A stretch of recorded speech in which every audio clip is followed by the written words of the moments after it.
Okay, ఎందుకు వచ్చింది? Okay. So అందరికీ స్వాగతం, సుస్వాగతం. ఆన్లైన్ ప్రజానికానికి కూడా స్వాగతం. సో ఈరోజు నుంచి మన అకౌంట్స్ క్లాసెస్ స్టార్ట్ అవబోతాయి. అకౌంట్స్ ఏంటి, అన్ని క్లాసెస్ స్టార్ట్ అవుతాయి ఈరోజు నుంచి. సో ఫౌండేషన్ ఈరోజు నేను ఏదో రెచ్చిపోయి ఇప్పుడు మీకు ఎలా ఉంటుందో అలా మొత్తం చెప్పిన కోర్స్ స్టార్ట్ చేస్తాము, ఎందుకంటే కొంతమంది డెమోస్ బట్టి జాయిన్ అయ్యే వాళ్ళు కూడా ఉన్నారు కాబట్టి. సో కొంచెం స్టార్ట్ చేస్తాము, మరి ఎక్కువ ఏం స్టార్ట్ చేసేము. ఈరోజు మీకు మ్యాథ్స్ క్లాస్ కూడా వద్దు, ఒక 45 minutes. సో ఈరోజు జస్ట్ అసలు కొంచెం ఈ వైపుకి అలవాటు అవ్వండి, ఎందుకంటే మీరు ఇప్పటి వరకు రెగ్యులర్గా ఉండే కాలేజ్ లాగా ఉండదు, ఖచ్చితంగా చాలా డిఫరెంట్గా ఉంటుంది. అఫ్ కోర్స్ కొంచెం ఫస్ట్లో కొంచెం మొహమాటంగా అనిపించవచ్చు మీకు, కొంచెం టైం పడుతుంది. మీరు మీరు జెల్ అవ్వడానికి కొంచెం టైం పడుతుంది. ఆ మాత్రం కొంచెం సహకరిస్తే ఈజీగా మీకు ఇన్స్టిట్యూట్ మీకు ఖచ్చితంగా మీ లైఫ్లో మంచి మెమరబుల్ వన్ అవుతుంది. ఓకేనా? సో మీరు ఇప్పుడు ఖచ్చితంగా ఇంటర్ నుంచి వచ్చినప్పుడు ఇంటర్ కాలేజ్ అంటే ఎవరు ఖచ్చితంగా తిట్టేసే చెప్తారు, ఆ కాలేజ్ ఇది అలా చెప్పరు. ఖచ్చితంగా ఏదో ఒక మెమరీస్ మూట కట్టుకొని వెళ్తారు. కాకపోతే మంచిగా మేమే ఆల్రెడీ ఎంతవరకు ఆడుకోవచ్చు అని ఆలోచించుకొని మిగతా పోర్షన్ మాత్రం చదివించుకునేలా ప్లాన్ చేసుకున్నాం. మేము చదివించుకునే పోర్షన్లో మీరు మళ్ళీ ఆడుకోకండి. సో మేము ఇచ్చేదే కొంచెం టైము చదువుకి. సో కొంచెం కరెక్ట్గా మేము చెప్పినట్టుగా చదువుకొని హ్యాపీగా ప్రాక్టీస్ చేసుకుంటే ఈజీగా పాస్ అయిపోతాం. ఓకేనా? సో మీకు నేను అంటే మీరు జాయిన్ అయినప్పుడే వేరువేరుగా ఎవరెవరితో మాట్లాడినప్పుడు వాళ్ళకి చెప్పాము ఆల్రెడీ. పాస్ పర్సంటేజ్లు లాంటివన్నీ కాదు ఇంపార్టెంట్, సబ్జెక్ట్ నేర్చుకోవడం. సో మనకి ఇక్కడ మెయిన్ మోటివ్, మీరు ఇక్కడ నుంచి వెళ్ళేటప్పుడు పాస్ అవుతారు పక్కాగా అని రాసి పెట్టి ఎవడైనా ఇస్తే, ఒకవేళ నేను కాదు ఎవడిచ్చినా కూడా అది నమ్మద్దు. సో బేసిక్గా ఒకసారి ఫోన్ ఆడికిచ్చుగా మనకతోడికి. సో బేసిక్ ఇక్కడ మనకు మెయిన్ మోటివ్ ఏంటంటే సబ్జెక్ట్ నేర్చుకోవాలి. సో క్లియర్గా అసలు ఏంటి ఇందులో ఏముంటాయి ఏంటి. ఇందులో ఎంపీసీ బ్యాక్గ్రౌండ్ వాళ్ళు ఉన్నారనుకుంటున్నాను నేను చాలామంది. సో ఎంపీసీ బ్యాక్గ్రౌండ్ కూడా ఉన్నారు కాబట్టి అసలు ఇందులో ఏ సబ్జెక్ట్స్ ఉంటాయి ఏంటి అనేది 1 by 1 మనం చూద్దాం, ప్రశాంతంగా నేర్చుకుందాం.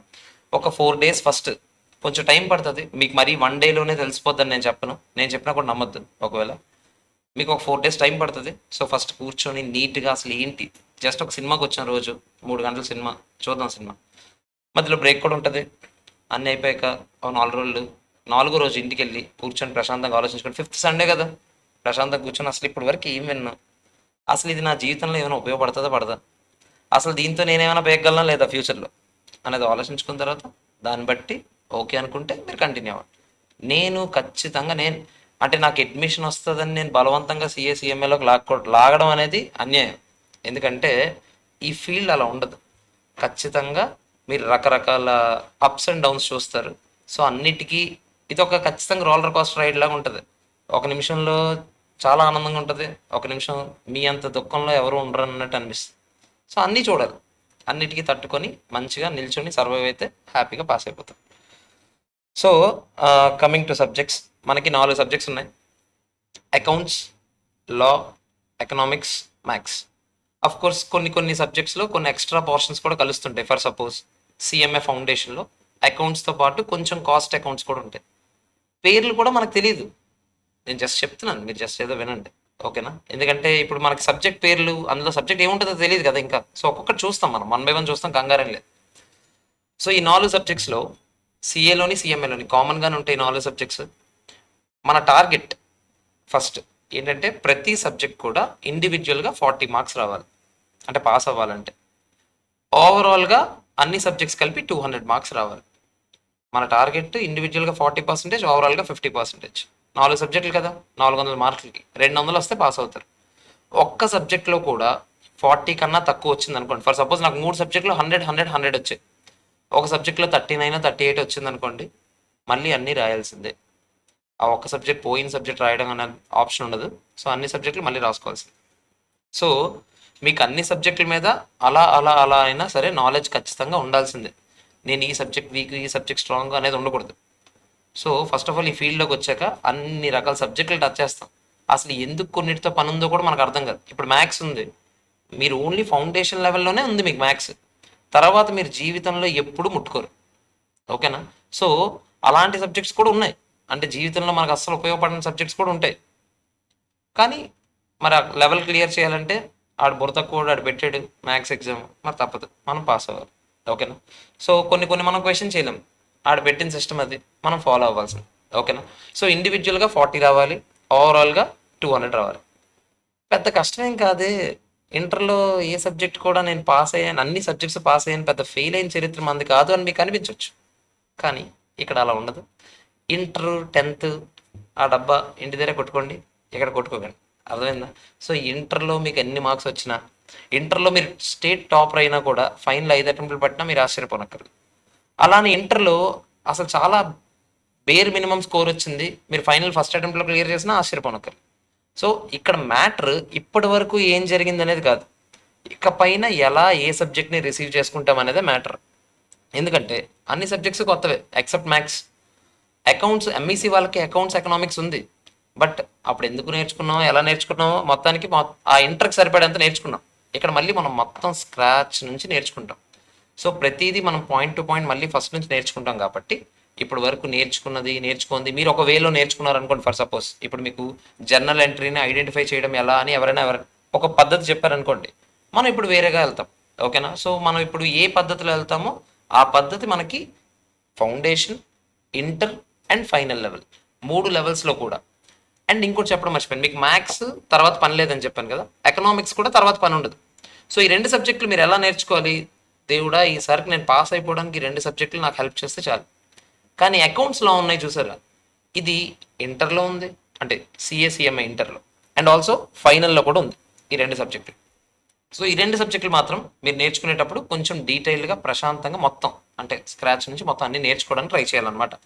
మీకు ఏ డౌట్స్ ఉన్నా కూడా సబ్జెక్ట్లో ఏ విధంగా ఏవైనా డౌట్స్ వస్తే నిర్మోహమాటంగా నన్ను అడగొచ్చు. ఓకేనా? అది ఆబ్వియస్లీ అందరు ఫ్యాకల్టీలు చెప్తారు సార్, అది మీరు చెప్పేది ఏంటంటే, అంటే మీరు ఖచ్చితంగా మీరు ఇప్పటి వరకు చూసిన ఫ్యాకల్టీతో ఏదో ఒక రీజన్ వల్ల మీకు ఆ మాత్రం గ్యాప్ ఉండుండొచ్చు. అందరికీ అని నేను అన్ను, కొన్నిసార్లు డౌట్స్ అడగడంలోనూ కానీ ఎందులోనూ కానీ మీకు కొంచెం ఇబ్బంది ఉండొచ్చు. కానీ ఇక్కడ మీరు ఏ డౌట్ వచ్చినా అది 100 సార్లు వచ్చినా మీరేం బాధపడకుండా నన్ను అడగండి. మహా అయితే 100వ సారి మళ్ళీ మళ్ళీ చెప్తున్నాను కదా అని నేను ఫేస్ ఎక్స్ప్రెషన్ పెట్టొచ్చేమో కానీ 99 సార్లు అయితే ఎక్స్ప్లెయిన్ చేస్తాను. అర్థమైందా? సో మీరేం కంగారు పడాల్సిన అవసరం లేదు. ఓకే సార్, ఈరోజు మనం ఏం నేర్చుకోబోతున్నాం సార్? అసలు ఫస్టే కదా, ఐమ్ ఫీలింగ్ వెరీ ఎక్సైటెడ్. అసలు మనకు చెప్పిన సబ్జెక్ట్ ఈరోజు నేర్చుకొని సీఏ అయిపోతానంటే ఈరోజు ఏం నేర్చుకుందాం చూద్దాం ఒకసారి. ఫస్ట్ ఈరోజు మనం స్టార్ట్ చేయబోయే సబ్జెక్ట్ అకౌంట్స్ అనమాట. సో ఈరోజు అకౌంట్స్లో మనం బేసిక్స్ కూడా కాదు, దానికన్నా బేసిక్స్ నేర్చుకుంటాం. అసలు ఏంటి సబ్జెక్ట్, ఈ సబ్జెక్ట్తో ఏం ఉపయోగం ఉంది, ఏం పీకుతుంది దీన్ని వాడుకొని మన జీవితంలో, దీనివల్ల ఎవరెవరికి ఏ ఉపయోగాలు ఉన్నాయి ప్రపంచంలో అనేది మనం చూడబోతున్నాం. నాకు ఒకటి చెప్పండి, నేను నా దగ్గర నాకు చదువు లేదు, కాసేపు మా నాన్న నాకు చూశారు, ఏంటి ఇది పెద్ద పీకేదేం లేదు జీవితంలో అని చెప్పి నన్ను పిలిచి ఒక 2 lakhs 3 lakhs నా చేతిలో పెట్టారనుకోండి. నన్ను పిలిచి ఒక 2 lakhs 3 lakhs చేతిలో పెట్టారు అనుకుందాం కాసేపు. ఓకేనా? నేను ఆ 3 lakhsతో ఒక చిన్న సైజు ఒక టీ షాప్ పెట్టుకున్నాను అనుకోండి. కాసేపు 3 lakhsతో ఒక టీ షాప్ పెట్టుకున్నాను. టీ షాప్ పెట్టాలంటే నేను ఏమేమి చేయాలి చెప్పండి నాకు ఫస్ట్. తెలుసా బేసిక్ టీ షాప్ ఎలా రన్ అవుతుందో? ఒక టీ షాప్ పెట్టుకోవాలి కదా. ఇప్పుడు నేను ముందు టీ చేయడం నాకు రావాలి, లేకపోతే టీ షాప్ పెట్టుకుని ఏం చేయాలి చెప్పండి. సో ఖచ్చితంగా నాకు రాదనుకుందాం, టీ టీ చేయడం కూడా నాకు రాదు, నేను ఎవరినో తెచ్చుకొని పెట్టుకున్నా ఒక మనిషిని, వాడికి జీతం ఇవ్వాలా? అవునా కదా చెప్పండి. మరి షాప్ పెట్టాలంటే షాప్ రెంట్కి తీసుకోవాలి కదరా. షాప్ ఒకటి రెంట్కి తీసుకున్నాను. తర్వాత ఇంకేముంటాయి, షాప్ కొన్నిసార్లు ప్లేస్ రెంట్కి తీసుకుంటాను, షాప్ కన్స్ట్రక్ట్ చేయాలి కదరా మరి నేను. అవునా కదా చెప్పండి. ఒక చిన్న సైజ్ షాప్ అయినా, ఆ మాత్రం డీసెంట్ షాప్ అయినా నేను కట్టడానికి నాకు కొంచెం ఖర్చు అవుద్దా లేదా చెప్పండి. సో అదొక ఖర్చు అవుద్ది. తర్వాత మరి టీ తయారు చేయాలంటే కావాల్సిన పదార్థాలు పాలు, తర్వాత ఇంకేముంది టీ పొడి, ఇలాంటివి పంచదార ఏమైనా కావాలంటే అవన్నీ కొనుక్కోవాలి కదా. ఇవన్నీ కొనుక్కొని వచ్చాను. అన్నీ కొనుక్కొని వచ్చిన తర్వాత మరి మన టీ షాప్ గురించి జనాలకు తెలియాలి కదా. ఇన్స్టా పేజ్ ఓపెన్ చేశాను, సిఏ చాయ్ వాలా అని ఒకటి ఏదో పెట్టాను అనుకుందాం కదా. ఏదో పేరు పెట్టడానికి ఏముంది చెప్పండి, పెట్టాను ఏదో పేరు. ఒక 4-5 ఫుడ్ బ్లాగర్స్ని పిలాలా మరి, పిలిచి ఇక్కడ చాయ్ వావ్ అసలు టేస్ట్ చూస్తే అసలు మీరు పిచ్చిపోతారు మెంటలేకపోతారని ఒక 2-3 వీడియోలు చేశారు. మరి వాళ్ళకు 10,000 ఇవ్వాలా వీడియోకి, వాళ్ళకి ఇచ్చాను. వాళ్ళు వెళ్ళారు, ప్రమోషన్ చేశారు, జనాలు రావడం స్టార్ట్ అవుద్ది. అప్పుడే కదా మరి స్టార్ట్ అవుద్ది. జనాలు వస్తారు, మరి వాళ్ళకి కుర్చీలు కొనాలి, కూర్చోబెట్టాలి కదా. మరి మరీ అంత నాది కొంచెం డీసెంట్ టీ షాప్, 4-5 చైర్లు, కొంచెం చుట్టుపక్కల కాలేజీలు ఉన్నాయి, కపుల్స్ వస్తారు, సో టేబుల్ 2 చైర్లు కొంచెం రొమాంటిక్గా ఆ మాత్రం పెట్టాలి కదా నేను. అవన్నీ ఏవో ఖర్చులు అవుతాయి అవన్నీ పెట్టాను. మరి ఇవన్నీ పెట్టాక జనాలు వస్తారు, కూర్చున్నారు, టీ తాగుతారు, మరి నాకు డబ్బులు కలెక్ట్ చేసుకొని ఆ డబ్బులన్నీ నేను దాచుకుంటాను. దాచుకున్న డబ్బులతో నేను ఏదో ఒకటి పీకాలి కదా. మరి మా నాన్న నాకు 3 లక్షలు ఇచ్చారు, నేను అలా 3 లక్షలు తీసుకెళ్ళకూడదు కదా. దీంతో నేను ఏదో ఒకటి సంపాదించాలి కదా. సో నేను ఈ 3 లక్షలతో అంటే ఇప్పుడు ఫర్ ఎగ్జాంపుల్ నాకు నెల నెల నా ఖర్చులన్నీ పోను ఒక 20,000 30,000 మిగిలాయి అనుకోండి, ఒక 20,000 30,000 మిగిలాయి. మరి ఇప్పుడు ఈ 20,000 30,000 నేను కొంచెం ఆ మాత్రం చదువుకున్నాను కాబట్టి, కొంచెం చదువుకున్నా, పూర్తి చదువుకోలేదు కానీ నేను కొంచెం చదువుకున్నాను కాబట్టి నేను అనుకున్నా ఈ 20,000 30,000 ఎందుకు అలా ఖాళీగా ఉంచడం. నేను ఈ 20,000 30,000 తీసుకెళ్ళి ఏదైనా గోల్డ్లో కానీ ఏదో ఒకటి తక్కువ రేట్కి ఎంత వస్తే అంత దాంట్లో ఇన్వెస్ట్ చేయొచ్చా లేదా చెప్పండి. పార్ట్ టైం రా, ఇన్కమ్, అంతే కదా. నేను డబ్బులు ఐడిల్గా ఉంచకూడదు ఎప్పుడు కూడా. ఇప్పుడు ఆ 20,000 30,000 ఎక్కడో సేవ్ చేస్తాను, బ్యాంక్లో వేసినా కూడా నాకు ఎంతో కొంత ఇంట్రెస్ట్ వస్తుంది కదా, బేసిక్ ఇంట్రెస్ట్ అయినా వస్తుంది కదా. సో బ్యాంక్లో వేసిన అందు నుంచి డబ్బులు వచ్చాయి. మొత్తం కలిపి చివరికి ఒక ఇయర్ నడిపాను రా ఈ టీ షాప్. నడిపిన తర్వాత నా చేతిలో ఎంతో కొంత డబ్బులు మిగిలారు. నా చేతిలో ఒక 30,000 మిగిలాయి అనుకోరా.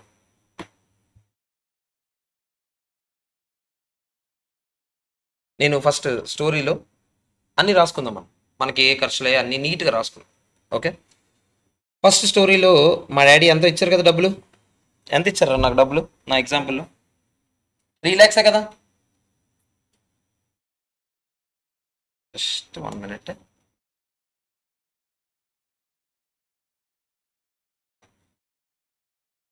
మా డాడీ ఎంత ఇచ్చారు? 3 lakhs ఇచ్చారు. ఓకే, నేను ఆ 3 lakhsతో ఏం చేశానంటే ఫస్ట్ నాకు రెంట్కి అడ్వాన్స్ ఇచ్చాను రా. మరి షాప్ వాడేమో రెంట్ తీసుకున్నాను కదా ఒక షాప్, ఆ షాప్ వాడు నా షాప్ రెంట్ 10,000 రా. 6 months అడ్వాన్స్ అడుగుతారు కొన్నిసార్లు షాప్ పెట్టాలంటే. నాకు కొంచెం అడ్వాన్స్ అడిగారు. అడ్వాన్స్ ఏమో 3 months అడిగారు అనుకుందాం, కొంచెం ఓనర్ మంచోడు. ఓకే, 3 months అడ్వాన్స్ అడిగాడు. 3 months అడ్వాన్స్ అంటే నాకు 30,000 అక్కడే కదా పోయింది, అవునా. మరి చైర్లు టేబుల్ అన్నీ కొనాలి కదరా. చైర్లు టేబుల్ అన్నీ కొనడానికి నాకు 1 lakh అయింది అనుకో. కొంచెం చీప్ చైర్లు కొన్నా, మరి మా డాడీ తక్కువ ఇచ్చారు కదా డబ్బులు, 50,000. ఓకే, ఇంకేముంటారా, మరి ఆ షాప్ ఆ మాత్రం ఇంటీరియర్ చేయించాలి కదరా, కొంచెం ఏదో డెకరేషన్ రా. మరి ఆ మాత్రం ఇంటీరియర్కి ఒక 50,000 అయింది అనుకుందాం ఇంటీరియర్కి. ఓకే, మరి ఇంకేం కావాలి. ఇంటీరియర్ అయిపోయింది, షాప్ కట్టి సామాన్లు కొనాలి కదా, మరి టీ చేయాలి, దోశ ఇట్లా చేస్తానా అవదు కదా. సో యుటెన్సిల్స్ అంతేనా ఇంగ్లీష్లో. యుటెన్సిల్స్ ఎంత వద్దురా మహా అయితే ఒక 20,000 వద్దా. ఎంతైంది? 1,50,000 అయిపోయిందిరా. మనం ఇంకా బిజినెస్ స్టార్ట్ చేయలేదు, 1,50,000 అయిపోయింది. నేను ఆ మాత్రం నేను షాప్ పెట్టిన వెంటనే జనాలు ఎగిరిపోయి వచ్చేస్తారేంటి ప్రతి దగ్గర నుంచి నా దగ్గరికి టీ తాగడానికి. కొన్నిసార్లు ఫస్ట్ 3 months 4 months లాస్లో నడపాలి. మరి కొంచెం డబ్బులు సేఫ్ సైడ్ ఉంచుకోవాలా లేదా నేను, అవునా కదా. నేను ఒక 50,000 క్యాష్ ఉంచుకుందాం అనుకుని ఫిక్స్ అయ్యాను. 3 లక్షల్లో 150 అయిపోయింది, ఇంకో 50 సేఫ్ సైడ్ పాకెట్లో పెట్టుకున్నాను, ఇంకో 1 lakh ఉంది, మార్కెటింగ్ చేద్దామని ఫిక్స్ అయ్యాను. పిలిచాను కదా నేను ఇన్స్టా ఇన్ఫ్లుయెన్సర్ని. ఇన్ఫ్లుయెన్సర్స్ దానికి ఒక 5 పిలిచిన మనిషికి 10,000 ఎక్కడ ఈ రోజులో ఎవరు చేస్తాడు. ఒక ముగ్గురు కలిపి 50,000 తీసుకున్నారు అనుకుంది. ఓకే, ఇంకేమైనా ఉంటాయా ఖర్చులు మనకి? మనిషిని తేవాలి కదా ఒకటిని, ఎవడన్నా వాడికి శాలరీలకి వాటికి కొంచెం, అది నాకు రన్నింగ్ ఎక్స్పెండిచర్ యాక్చువల్లీ. మీరు గమనిస్తే ఇప్పుడు నేను చెప్పినవి ఏవి కూడా రన్నింగ్ ఎక్స్పెండిచర్ కాదు, షాప్ పెట్టాలంటే అయ్యే ఖర్చులు. ఇది ప్రతి నెల పెడతాను, ఇందులో అడ్వాన్స్ ఉంది, ప్రతి నెల ఇస్తాను ఏంటి, కాదు. టేబుల్స్ ఉన్నాయి, మరి ఇప్పుడు రోజు వచ్చి ఎరగొడతారేంటి, కాదు కదా. ఒకసారి కొంటాను ఇంటీరియర్, ఒకసారి చేపిస్తాను. యూటెన్సిల్స్ కూడా అంతే ఒకసారి కొంటాను. ఈ ఇన్ఫ్లుయెన్సర్స్ కూడా నేను కోర్స్ నాకు మరీ బిజినెస్ పెంచుకోవాలని అనుకుంటే ప్రతి నెల ఎవరినో పిలుస్తానేమో కానీ ప్రస్తుతానికి బాగానే ఉందని అనుకుంటే ఫస్ట్ టైం నేను వచ్చినప్పుడు పెట్టేశాను, అంత అయిపోయింది, వాళ్ళు పంపించాను. ఓకేనా. సో ఇవి నా ఖర్చులు. నా దగ్గర ఇంకో 1 lakh మిగిలింది, 1 lakh కదా మిగిలింది నా స్టోరీలో, ఆ 1 lakh మిగిలింది, అది నేను జేబులో పెట్టుకున్నాను. ఓకే, బిజినెస్ స్టార్ట్ అయింది. స్టార్ట్ అయిన తర్వాత ఫస్ట్ 1 year ఏం జరిగిందో నేను చెప్తున్నా. సేల్స్ నాకు 1 yearలో ఒక 15 lakhs వర్త్ అమ్మాను నేను. టీ షాప్లో 15 lakhs అమ్మేశారంటే ఈజీగా అమ్మచ్చు. క్యాలిక్యులేటర్ చెప్పవచ్చు, రేపు నుంచి అందరు క్యాలిక్యులేటర్స్ ఖచ్చితంగా తెచ్చుకోవాలి. ఓకేనా, మనకి ఇప్పుడు ఇది ఆయుధం, ఇది లేకపోతే మనం ఎక్కడికి తిరగకూడదు. 15 lakhs అంటే నెలకి ఆల్మోస్ట్ నెలకి ఎంత వస్తుంది అంటే 1,25,000 per month. 1,25,000 per month అంటే divide by 30, 4,167 rupees per day. ఒక టీ ఎంత ఉంటుందిరా, 10 రూపాయలు ఉంటుందా? మరీ 400 టీలు కూడా అమ్మలేకపోతే ఎందుకు టీ షాప్ పెట్టుకున్నాను. ఆ మాత్రం వస్తారా నాకు 15 lakhs, నాకు ఆ మాత్రం సేల్స్ ఆన్ అన్ యావరేజ్గా వస్తాయి ఇయర్లీ సేల్స్. మరి దీనికి ఎక్స్పెండిచర్ అవుతుంది కదరా. ఎక్స్పెండిచర్ రూపంలో నాకు ఫర్ సపోజ్ నేను వాళ్ళ టీ అదే ఎవరు తయారు చేస్తున్నాడో వాడికి డబ్బులు, రెంట్లు అన్నీ కలిపి నా రన్నింగ్ ఎక్స్పెండిచర్స్ అన్నీ కలిపి నెలకి 1 lakh అనుకుందాం నా ఎక్స్పెండిచర్స్. 1 lakh ఇంటూ 12 months అంటే ఎంతరా? 12 lakhs. నాకు ప్రాఫిట్ ఎంత వచ్చిందిరా? 15 lakhs మైనస్ 12 lakhs అంటే ఎంత? 3 lakhs. కానీ నా క్యాష్ బ్యాలెన్స్ ఎంత ఉందో చూద్దాం ఒకసారి. నా క్యాష్ బ్యాలెన్స్ 1,00,000 జేబులో పెట్టుకున్నాను స్టార్టింగ్లో, అవునా కదా? ఇప్పుడు ఒక 3 లక్షలు 15 లక్షలు సేల్స్లో 12 లక్షలు ఖర్చులకు పోగా ఓ 3 lakhs అదే ప్రాఫిట్ వచ్చింది కదా, అది కూడా క్యాష్ వచ్చింది అనుకుందాం. ఇంకో 1 lakh నా దగ్గర ఆల్రెడీ క్యాష్ బ్యాలెన్స్ ఉంది. మొత్తం క్యాష్ చూస్తే ఎంత ఉంది? 4 lakhs ఉంది. ఇప్పుడు మా డాడీ పిలిచారు, ఏంట్రా మై సన్ నీకు పంపించాను, టీ షాప్ పెట్టావు, ఏం సాధించావు అని అడిగారు. డాడీ నా దగ్గర క్యాష్ ఇదిగో తీసుకోండి 4 lakhs ఉందని చెప్పాను. మా డాడీ వెంటనే ఓ 4 lakhs ప్రాఫిట్ వచ్చిందని అనుకుంటారు, అంతే కదా. 4 lakhs నేను చేతిలో పెట్టాను, 4 lakhs ప్రాఫిట్ వచ్చిందని అనుకుంటారు. కానీ మా డాడీకి చెప్పాలి, డాడీ 4 lakhs ప్రాఫిట్ కాదు, మీరు 4 lakhsని ప్రాఫిట్ అని ఎలా లెక్క పెట్టారు డాడీ అంటే, అరే నేను స్టార్టింగ్లో 3 లక్షలు ఇచ్చాను కదరా, ఇప్పుడు చివరిలో నీ దగ్గర ఆ 3 లక్షలకు సంబంధించి ఏమేమి మిగిలియో అడగలేదు నాకు మా డాడీ. అసలు ఆ 3 లక్షలతో ఏం చేసావు అడగలేదు. అవి ఏం అడగకుండా డైరెక్ట్గా నేను చేతిలో చివరికి 4 lakhs పెట్టగానే ఓకే 4 lakhs ప్రాఫిట్ అనుకుంటున్నారు. కానీ వాళ్ళకి తెలియదు వెనకాతలు అసలు ఏం జరిగింది, అందులో ఏ ఖర్చులు మళ్ళీ మళ్ళీ పెట్టే ఖర్చులు, ఏ ఖర్చులు ఒకసారి పెట్టే ఖర్చులు, ఏ ఖర్చులు అసలు కొన్నిసార్లు 3 monthsకి ఒకసారి పెట్టాల్సి వచ్చే ఖర్చులు ఏమైనా ఉన్నాయా, అసలు ప్రాఫిట్ అంటే ఎలా లెక్క పెట్టాలి, ఇవి ఎవరికి క్లారిటీ ఉండదు. ఒక నార్మల్ బిజినెస్ చేసే వాళ్ళు ఏమనుకుంటారంటే క్యాష్ అంత మిగిలితే అదే ప్రాఫిట్ అనుకుంటారు. కానీ అది కాదే. ప్రాఫిట్ అంటే అది కాదు. ప్రాఫిట్ అంటే క్లియర్గా మనం అసలు మొత్తం రెవెన్యూ ఎంత, మొత్తం ఎక్స్పెండిచర్స్ ఎంత, ఎక్స్పెండిచర్స్లో రకరకాల ఎక్స్పెండిచర్స్, కొన్నిసార్లు ఫిక్స్డ్గా పెట్టే ఎక్స్పెండిచర్స్ ఉంటాయి, కొన్నిసార్లు బిజినెస్ రన్ అవ్వాలంటే పెట్టే ఎక్స్పెండిచర్స్ ఉంటాయి. ఈ రకరకాల ఎక్స్పెండిచర్స్ అన్ని లెక్కలోకి తీసుకొని దాన్ని బట్టి నేను చెప్పాలి ప్రాఫిట్ అంటే ఏంటో. మరి సడన్గా మా డాడీ అడిగినప్పుడు నేను ఇప్పటికిప్పుడు ప్రాఫిట్ అంటే చెప్పలేను. ఇది నేను చాలా చిన్న సైజ్ బిజినెస్ చెప్పాను. అంటే ఒక పెద్ద సైజ్ బిజినెస్లో అంటే ఒక 1 crore 1 CR 2 CR 3 CR invest చేసే వాళ్ళు ఖచ్చితంగా భయపడతారు. నా డబ్బులు ఏమయ్యాయి, అసలు ఎంత పెట్టాను, అందులో ఏవేవి ఎక్కడెక్కడికి వెళ్ళాయి, ఇవన్నీ తెలుసుకోవాలనుకుంటారు. ఇవన్నీ తెలుసుకోవాలంటే వాళ్ళు ప్రాపర్గా బుక్స్ మెయింటైన్ చేయాలి. నేను ఈ మాత్రమైనా రాశాను కాబట్టి మీరు ఏదో కొంచెమైనా చెప్పారు, అట్లీస్ట్ ఇది కూడా ఇది కాదు ఇది కాదు ఇది ఖర్చు కాదని. కానీ నేను క్లియర్గా నీట్గా రాశాను అనుకోండి, రేపు పొద్దున సడన్గా ఎప్పుడైనా నేను నా బుక్స్ ఓపెన్ చేసి ఈ రోజు వరకు నేను పెట్టిన ఖర్చులు ఏంటి, ఆ ఖర్చుల్లో ఏ రకాల ఖర్చులు ఉన్నాయి, రెవెన్యూ స్ట్రీమ్స్ నాకు ఎక్కడెక్కడి నుంచి వస్తున్నాయి, అంటే నాకు టీ అమ్మడం వల్ల ఎంత వచ్చాయి, నేను డబ్బులు బ్యాంకులో వేయడం వల్ల నాకు ఇంట్రెస్ట్లు ఎంత వచ్చాయి, ఇవన్నీ క్లియర్గా తెలియాలంటే ప్రాపర్గా బుక్స్ మెయింటైన్ చేయాలి. ఆ బుక్స్ మెయింటైన్ చేయడానికే మనం ఉన్నాం అనమాట. ఇప్పుడు మన జాబ్ అది. మనం ఏం చేయాలంటే ఇప్పుడు ఆ టీ షాప్ వాడికి బుక్స్ తయారు చేసి ఇస్తే వాడు మనకి నెలకి ఎంతో కొంత ఇస్తాడు, అదే మన జీతం. జీతం కదా ఆదాయం బేసిక్. మనం డబ్బులు సంపాదించుకోబోయేది అలాగే. టీ షాప్ అని నేను ఎగ్జాంపుల్ చెప్తున్నా. ఒక కంపెనీ ఉండొచ్చు కదా, ఒక పెద్ద కంపెనీ, సేమ్. సో మొత్తం స్టోరీ సేమ్. ఆ కంపెనీకి కూడా అసలు ఏం జరుగుతుంది ఏంటి అని తెలుసుకోవాలని అనుకుంటే వాళ్ళు బుక్స్ తయారు చేయాలో లేదో చెప్పండి. ఆ జాబే మనం చేయబోతున్నాం ఇప్పుడు. వీళ్ళకి బుక్స్ క్లియర్గా తయారు చేసి రేపు పొద్దున నన్ను నా దగ్గరకు వచ్చి కూర్చున్నారు, అరే నా బుక్స్ తయారు చేసావు కదా, నాకు ఇప్పుడు క్యాష్ ఎంత ఉందో చెప్పు, నాకు 7th March నా బుక్స్ ఓపెన్ చేసి ఆ రోజుకి ఎంత క్యాష్ ఉండాలో చెప్పు అని అడిగారు. ఫర్ సపోజ్ ఇప్పుడు నా స్టోరీలో ఏం జరిగిందంటే 7th March క్యాషియర్ని ఒకటి పెట్టాను నా టీ షాప్కి, ఒక క్యాషియర్ని కూడా పెట్టాను. ఆ టీ షాప్లో క్యాషియర్ గడు ఏం చేశాడు, 7th March రోజు టీ తాగడానికి ఒక అమ్మాయి వస్తే ఆ అమ్మాయి ఆడు జంప్. ఇప్పుడు నాకు చెప్పండి రా, నేను ఇది ఎంత డబ్బులు పట్టుకుని వెళ్ళిపోయాడో అని ఆలోచిద్దాం అనుకున్నాను. ఆలోచించాలంటే 7th Marchకి నీ దగ్గర ఎంత క్యాష్ ఉందో నీకు తెలియాలా?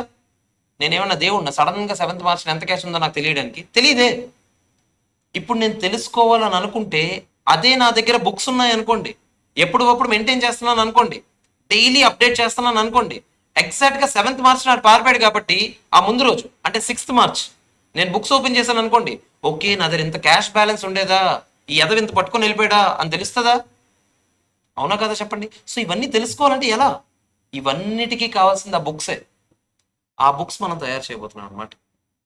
ఒకప్పుడైతే ఈ బుక్స్ తయారు చేయడానికి ఫిజికల్గా అందరూ అకౌంట్స్ అంటే మొత్తం ఫిజికల్గా పెద్ద పెద్ద రిజిస్టర్లు మెయింటైన్ చేసి అకౌంట్స్ తయారు చేసుకునేవారు. ఇప్పుడు అలా చేయం, అంతా ఆన్లైనే. ఓకేనా? మనం సాఫ్ట్వేర్స్ వాడతాం, రకరకాల అకౌంటింగ్ సాఫ్ట్వేర్స్, అవి వాడుతూ అకౌంట్స్ తయారు చేస్తాం అనమాట. సో ఈ అకౌంట్స్ తయారు చేయడం వల్ల ఉపయోగం ఎవరికి అని నేను అడిగాను అనుకోండి, డబ్బులు పెట్టిన నాకు, అప్పిచ్చిన మా నాన్నకి, అంతే కదా, మా నాన్నే కదా నాకు అప్పిచ్చారు, నా సొంత డబ్బులు కాదే. ఇప్పుడు మా నాన్న అని చెప్పాను కాబట్టి ఎగ్జాంపుల్ ఓకే, అదే 3 లక్షలు నేను బ్యాంక్ నుంచి అప్పు తెచ్చుంటే బ్యాంక్ వాడికి వడ్డీ కట్టాలా లేదా చెప్పండి నేను. మరి అవి కూడా చెక్ చేసుకో, బ్యాంక్ వాడు కూడా ఆలోచిస్తుంటాడు, వీడికి నేను అప్పిచ్చానే, వీడు నా డబ్బులు తీర్చగలడా లేదా అని. వాడు కూడా కొన్నిసార్లు వచ్చి అరే నీ బిజినెస్ ఎలా నడుస్తుందని చూద్దాం అనుకుంటాడా లేదా. అప్పిచ్చినోడికి ఆ మాత్రం భయం ఉండదేంట్రా, మరి నా అప్పు తీరుస్తాడా లేదా అని. మరి వాడైనా సరే ఎప్పటికప్పుడు చెక్ చేసుకోవాలని అనుకుంటాడు. సో ఇలా రకరకాల యూజర్స్ ఉంటారు మీ బుక్స్కి, వీళ్ళందరూ కూడా చెక్ చేద్దామని అనుకుంటారు అనమాట. మీ బుక్స్లో ఏం జరుగుతున్నాయి, అసలు మీ బిజినెస్ ఎలా నడుస్తుందని తెలుసుకుందాం అనే కుతూహలం వాళ్ళకు ఉంటుంది. ఎందుకంటే వాళ్ళందరూ మనల్ని నమ్ముకొని ఉన్నారు, వాళ్ళని మనం స్టేక్ హోల్డర్ అంటాం. ఏమనాలి? Stake holder. షేర్ హోల్డర్ కాదు, స్టేక్ హోల్డర్. షేర్ హోల్డర్ వేరు, స్టేక్ హోల్డర్ వేరు. షేర్ హోల్డర్ అంటే నా బిజినెస్లో డబ్బులు పెట్టిన వాళ్ళందరినీ షేర్ హోల్డర్ అంటారు. కానీ స్టేక్ హోల్డర్ అంటే వాడు కాదు, నీ బిజినెస్లో డైరెక్ట్ గానో ఇండైరెక్ట్ గానో సంబంధం ఉన్న ప్రతి ఒక్కడు స్టేక్ హోల్డరే. ఇప్పుడు గవర్నమెంట్ ఉంది, నేను టైం టు టైం ఇన్కమ్ సంపాదించాక ట్యాక్స్ కట్టాలి. గవర్నమెంట్ నన్ను అడుగుతుంది ఎప్పటికప్పుడు, అరే నువ్వు కరెక్ట్గా నువ్వు ఇన్కమ్ సంపాదించిందంతా చూపించి ట్యాక్స్ కడుతున్నావా అని అడుగుతుంది. అంటే గవర్నమెంట్ కూడా నన్ను నా మీద నమ్ముకొని కూర్చొని ఉంది. ఇప్పుడు గవర్నమెంట్ కూడా నా బిజినెస్లో ఏంటి? స్టేక్ హోల్డరే. అంటే గవర్నమెంట్ వచ్చి డబ్బులు పెట్టిందనా? కాదే, గవర్నమెంట్కి ఏదో విధంగా సంబంధం ఉందని. అర్థమైందా? అప్పిచ్చినోడు, నా దగ్గర వచ్చే కస్టమర్, ఇప్పుడు కస్టమర్ ఉన్నాడు, ఆడు రేపొద్దున వచ్చాడు, నేను నీ దగ్గరే ఎందుకు కొనాలి? నీ దగ్గర ఇప్పుడు నేను టీ షాప్ చెప్పాను ఎగ్జాంపుల్, టీ షాప్ వదిలేను కాసేపు. ఇప్పుడు నేనేమో పెద్ద పెద్ద, ఇప్పుడు ఇది ఏదో పెద్ద వస్తువు అనుకుందాం, ఈ వస్తువులు తయారు చేసి ఐరన్ అనుకుందాం, నేను తయారు చేసేది, నేను ఐరన్ మ్యానుఫ్యాక్చర్ చేసి అమ్ముతున్నాను. నా దగ్గర కొనుక్కున్నాడు ఎవడో ఐరన్, వాడు అడుగుతాడు నీ దగ్గరే ఐరన్ ఎందుకు కొనాలి? నువ్వు అసలు కరెక్ట్గా బిజినెస్ చేస్తావా? నువ్వు మంచోడివా కాదా? నీ బిజినెస్ ఎలా నడుస్తుంది అని వాడు కూడా తెలుసుకుందాం అనుకుంటాడు నా బిజినెస్ గురించి. ఊరికే వచ్చాడు కస్టమర్ నిన్ను నమ్మి, అంతేనా కాదా చెప్పండి. ఇప్పుడు సో వాడు కూడా నన్ను నమ్ముకునే కూర్చున్నాడు, వాడిని కూడా నేను ఏమనాలి? కస్టమర్ని కూడా స్టేక్ హోల్డర్ అనే అనాలి. ఇప్పుడు రేపు పొద్దున్న ఫర్ సపోజ్ నేను ఐరన్ తయారు చేయాలంటే నాకు కొన్ని మెషిన్స్ సప్లై చేసే వాళ్ళు ఉంటారు కదా. వాడు అరే నాకు మెషిన్ కావాలరా అంటే 10 లక్షలు అవుద్ది అన్నాడు. నేను అన్నాను అరే 1 ఇయర్ తర్వాత డబ్బులు కడతాను రా అని అన్నాను. ఆడికి ఏంటి నమ్మకం నాకు ఇచ్చేయడానికి? 1 ఇయర్ తర్వాత నువ్వు డబ్బులు కడతావని నమ్మకం వాడికి ఎలా వస్తుంది? అంటే వాడు కూడా రేపు పొద్దున ఏం జరుగుతుందని చెక్ చేద్దాం అనుకుంటాడా లేదా? సో వాడు కూడా నా బిజినెస్లో ఏంటి? స్టేక్ హోల్డరే. మీరు గమనిస్తే అటు సప్లయర్లు, ఇటు కస్టమర్లు, అటు గవర్నమెంట్, ఇటు డబ్బులు లోన్ ఇచ్చిన వాళ్ళు, వీళ్ళందరూ ఏంటి? స్టేక్ హోల్డర్సే మన కంపెనీలో. కంపెనీ అని నేను ఎగ్జాంపుల్ చెప్తున్నాను. ఇప్పుడు అంతెందుకు, మన దగ్గర ఉద్యోగం చేస్తున్నారు ఎంప్లాయీస్, ఉద్యోగం చేస్తున్నారు. ఇప్పుడు రేపొద్దున సడన్ గా వాళ్ళకి వచ్చాక ఈ పలానా జాబ్స్ అన్ని రీప్లేస్ అవుతున్నాయి ఇన్స్టాలో చూసాడు రీలాడు, వెన్నాడు భయం వేస్తుంది, ఓడి అమ్మ మన కంపెనీలో మనల్ని ఉంచుతారా తీసేస్తారా అని. వాడు కూడా ఒకసారి మన కంపెనీ ప్రాఫిట్స్లో ఉందా లాసెస్లో ఉందా అని చూద్దాం అనుకున్నాడు సరదాగా. అసలు మన కంపెనీకి అంతెందుకు, అలా కాకుండా కొన్నిసార్లు మన కంపెనీకి అసలు లాస్ట్ ఇయర్ ఎంత లాభం వచ్చింది, మన కంపెనీ మన ఎంప్లాయీస్ కోసం ఎంత పంచింది చెక్ చేద్దాం అని అనుకుంటాడు వాడు. అవునా కదా చెప్పండి. ఎందుకంటే వాడు అనుకుంటాడు కంపెనీ ఏమో ఇంత లాభాలు వస్తున్నాయి కంపెనీకి, నేనేమో గొడ్డు చాకరీ చేస్తున్నాను కంపెనీ కోసం, కంపెనీ నాకు బోనస్ రూపంలో కూడా ఏమి ఇవ్వలేదు, నాకు లీవ్ ఇచ్చిన పాపం లేదు, సో నేను ఈ కంపెనీలో ఎందుకు పనిచేయాలని అనుకుంటాడా లేదా ఏదో ఒక రోజాడు. మరి ఇప్పుడు రేపు పొద్దున వాడు కూడా అకౌంట్స్లో వేలెట్టాలని అనుకుంటాడు. సో ఇలా ఇంతమంది మన ఫైనాన్షియల్ స్టేట్మెంట్స్, ఇప్పుడు నేను పదం వాడాను ఫైనాన్షియల్ స్టేట్మెంట్స్. నేను ఇప్పుడు అకౌంట్స్ అంటాను కదా, దాన్ని నీట్గా బుక్స్లో తయారు చేస్తే దాన్ని ఫైనాన్షియల్ స్టేట్మెంట్స్ అంటారు. స్టేట్మెంట్ అంటే ఒక లెక్క తొక్క అన్నీ ఉంటాయి కదా, అది స్టేట్మెంట్. ఫైనాన్షియల్ అంటే డబ్బుల గురించి ఇక్కడ మొత్తం డిస్కషన్ అంతా. సో ఈ ఫైనాన్షియల్ స్టేట్మెంట్స్ ప్రతి ఒక్కరు చెక్ చేద్దాం అనుకుంటాడు. సో వీళ్ళందరూ కూడా రేపు పొద్దున్న చెక్ చేసినప్పుడు సాటిస్ఫై అవ్వాలన్నమాట. మన కంపెనీ మంచిగానే ఉంది, ఓకే నేను సేఫే. నేనంటే ఇప్పుడు అప్పు ఇచ్చినాడు అప్పు గురించి సేఫ్ అనుకుంటాడు, కస్టమర్ ఈ కంపెనీ దగ్గర నుంచి మంచి క్వాలిటీ ప్రొడక్ట్స్ వస్తాయి అనుకుంటారు, అందరూ ఆలోచించుకుంటారు. సో వీళ్ళందరినీ సాటిస్ఫై చేయడానికి ఒక మనిషి ఉంటాడు, అది మనం. సార్ అంటే ఇప్పుడు మనం అకౌంట్స్ తయారు చేయకపోతే ఏ కంపెనీ నడవదా అంటే కాదే. నార్మల్ అకౌంటెంట్ వేరు, చార్టెడ్ అకౌంటెంట్, కాస్ట్ అకౌంటెంట్ వేరు. ఈ రోజుల్లో ఒకప్పుడు వరకు అయితే మన పని ఏంటి తెలుసా? అకౌంట్స్ తయారు చేయడం మన పని. ఇప్పుడు మన పని అది కాదు, ఆ తయారు చేయడానికి 100 మంది ఉన్నారు. మీలో చాలా మంది మీ సీనియర్స్ ఎవరైనా తెలుసుకుని ఉంటే వాళ్ళు కొంతమంది డ్రాప్ అవుట్స్ కూడా ఉంటారు. సిఏ డ్రాప్ అవుట్ అయిన వాళ్ళు, డిగ్రీ చేసిన వాళ్ళు, బీకామ్లోకి వెళ్ళిన వాళ్ళు, వీళ్ళందరూ అకౌంట్స్ తయారు చేస్తారు. అంతెందుకు, అసలు నువ్వు సిఏ సిఎంఏ ఫీల్డే కాదు, ఒక ఇంజనీరింగ్ స్టూడెంట్వి, నీకు తీసుకొచ్చి నేను ఒక 4 రోజులు నేర్పించినా నువ్వు కూడా చేస్తావు అకౌంట్స్. మరి నీకు నాకు తేడా ఉండాలి కదా, అవునా కదా చెప్పండి. అకౌంట్స్ నువ్వు తయారు చేస్తున్నావు, మరి నేను ఎందుకు, నేను ఇప్పుడు ప్రొఫెషన్ తెచ్చుకొని ఏంటి, నేను ఏ ఉపయోగం నా వల్ల? సో ఈ రోజుల్లో మన పని అకౌంట్స్ తయారు చేయడం కాదు, తయారు చేసిన అకౌంట్స్ ని రివ్యూ చేయడం మన పని. అంటే మనం ఇప్పుడు కూర్చొని, ఇప్పుడు సీఏ అయిపోయిన తర్వాత మీరు రేపు కూర్చొని అకౌంట్స్ తయారు చేసేది, ఆల్రెడీ తయారు చేయడానికి ఒక అకౌంటెంట్ ఉంటాడు. మీరు వెళ్ళి ఏం చేయాలి, అసలు వాడు ఎలా వర్క్ చేస్తున్నాడు, ఆ అకౌంట్స్ అన్ని కరెక్ట్గానే చేస్తున్నాడా లేదా, వాడికి ఏమైనా గైడెన్స్ ఇవ్వాలా, ఈ పెద్ద మనిషి వ్యవహారాలన్నీ చేయడానికి మనం వచ్చాం ఇప్పుడు. అర్థమైందా? జస్ట్ మనం ఇప్పుడు హెడ్ షెఫ్ లాగా అలా ఆ ఉప్పే ఇక్కడ కారమే అని చెప్తాం అంతే. అర్థమైందా? సో మనం వెళ్ళి ఏం చేయం ఇప్పుడు, చేసేవాడికి సలహాలు ఇవ్వడానికి మనం వచ్చాం. ఓకే, అది చార్టెడ్ అకౌంటెంట్గా పని. సో చార్టెడ్ అకౌంటెంట్ పని ఏంటి అంటే రేపు పొద్దున్న ఈ అకౌంట్స్ అన్ని తయారు చేసే చెక్ చేయడం, ట్యాక్స్లు అన్ని కరెక్ట్గా కడుతున్నారా లేదా చూడడం. ఎందుకంటే సార్ బయట రియల్ లైఫ్లో చార్టెడ్ అకౌంటెంట్ ఏం చేయాలని అనుకుంటారంటే, ఇప్పుడు మీ పేరెంట్స్లో ఎవరైనా శాలరీ వస్తుంది అనుకోండి, ఏదైనా బిజినెస్ చేస్తారనుకోండి, వాళ్ళు ఏం ఎక్స్పెక్ట్ చేస్తారు, సీఏ దగ్గరికి వెళ్ళినప్పుడు నా ట్యాక్స్ ఎలాగైనా తగ్గించాలని అనుకుంటారు. కానీ అది కాదు మన పని. యాక్చువల్ మన పని ఏంటి, ట్యాక్స్లు తగ్గించడం. అసలు అది మనకు డబ్బులు వచ్చేది అందులో, కానీ బయటకు అలా చెప్పకూడదే. ట్యాక్స్లు తగ్గించడానికి మేము మా ప్రొఫెషన్ ఉందా, కాదే, కరెక్ట్గా కట్టించడానికి ఉన్నాం మనం. కానీ మనం బయట సంపాదించుకోవాలంటే అందులో లోతులు లొసుగులు అన్ని ఎతుకుతాం అనమాట. అందులో ఏవే వాటిలో మనం మతలబులు చేయొచ్చు, ఇలా ఇలా మ్యాజిక్లు చేసి ట్యాక్స్లు ఎలా ఎగ్గొట్టచ్చు అని. కానీ బయట కదా చెప్పకూడదు, మనం ట్యాక్స్లు ఎగ్గొట్టడానికి మనం చదువుకుంటున్నాం చెప్పకూడదు. కరెక్ట్గా ట్యాక్స్ కట్టిస్తాం సార్ మేము గవర్నమెంట్కి, వీఆర్ ప్రొఫెషనల్స్ అని చెప్పాలి మనం. ఏదో సోదేయాలి రెండు ఇంగ్లీష్ డైలాగ్. అర్థమైందా? అది మన చార్టెడ్ అకౌంటెంట్గా మన పని. సార్ మరి చార్టెడ్ అకౌంటెంట్కి కాస్ట్ అకౌంటెంట్కి తేడా ఏంటి సార్ అంటే, ఇప్పుడు ఎంతసేపు డిస్కషన్లో వస్తువు తయారవ్వడానికి ఎంత ఖర్చు అవుతుంది అని నేను ఎక్కడైనా మాట్లాడాను లేదే. వస్తువు తయారవడానికి ఎంత ఖర్చు అవుతుంది, దాన్ని సేవ్ చేయాలంటే ఏ విధంగా సేవ్ చేయొచ్చు అని ఆలోచించడానికి వచ్చేవాడెవడు, cost accountant. So chartered accountant వస్తువు ఎందుకు తయారవుతుంది, ఆ వస్తువు తయారవడానికి ఎంత ఖర్చు అయింది, నువ్వు ఎలా ఉండేవు, అది నాకు అనవసరం. నేను జస్ట్ నువ్వు ఏది చేస్తావు చేయరా బాబు, నేనేం చేస్తాను, నీకు ఎంత వచ్చింది ఎంత పోయింది అది చెప్తాను అంతే. అదొక్కటి చెప్పడానికే నేను వచ్చాను. అండ్ నువ్వు ట్యాక్స్లు ఎంత కరెక్ట్గా కట్టాలో ఎలా ఎలా కట్టాలో చెప్పడానికి నేను వచ్చాను అంతే. నేను మిగతా పనులు చేయనే.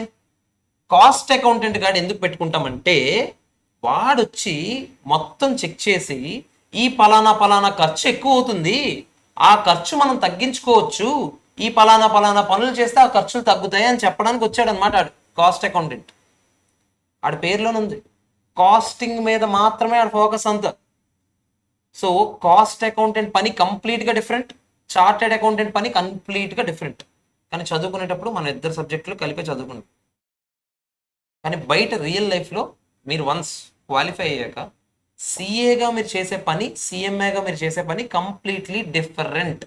రెండు వేరే వేరే పనులు, దానికి దీనికి సంబంధం లేదు. ఓకేనా? సో మీరు రేపొద్దున ఎవరైనా అడిగారు అనుకోండి, అరే ఒక సీఏగా మీరు ఏం చేస్తారా అంటే అకౌంట్స్ తయారు చేస్తాం అంత అని ఎవడైనా చెప్తే నడ్డి మీద అంతాను, అకౌంట్స్ తయారు చేయడానికి మీరు వచ్చారా లేదే, ఏం చెప్పాలి, తయారు చేసిన అకౌంట్స్ చెక్ చేయడానికి మేము వచ్చాము, దాంతోపాటు ట్యాక్సెస్ అన్ని కరెక్ట్గా కట్టించడానికి మేము వచ్చాము. ఇది చార్టెడ్ అకౌంటెంట్గా మీ పని. మరి కాస్ట్ అకౌంటెంట్గా మీ పని, ఒక వస్తువు తయారవడానికి ఎంత ఖర్చు అవుతుంది, ఆ వస్తువు తయారవడానికి అవుతున్న ఖర్చులో మనం ఎలా ఎలా సేవింగ్స్ చేయొచ్చు.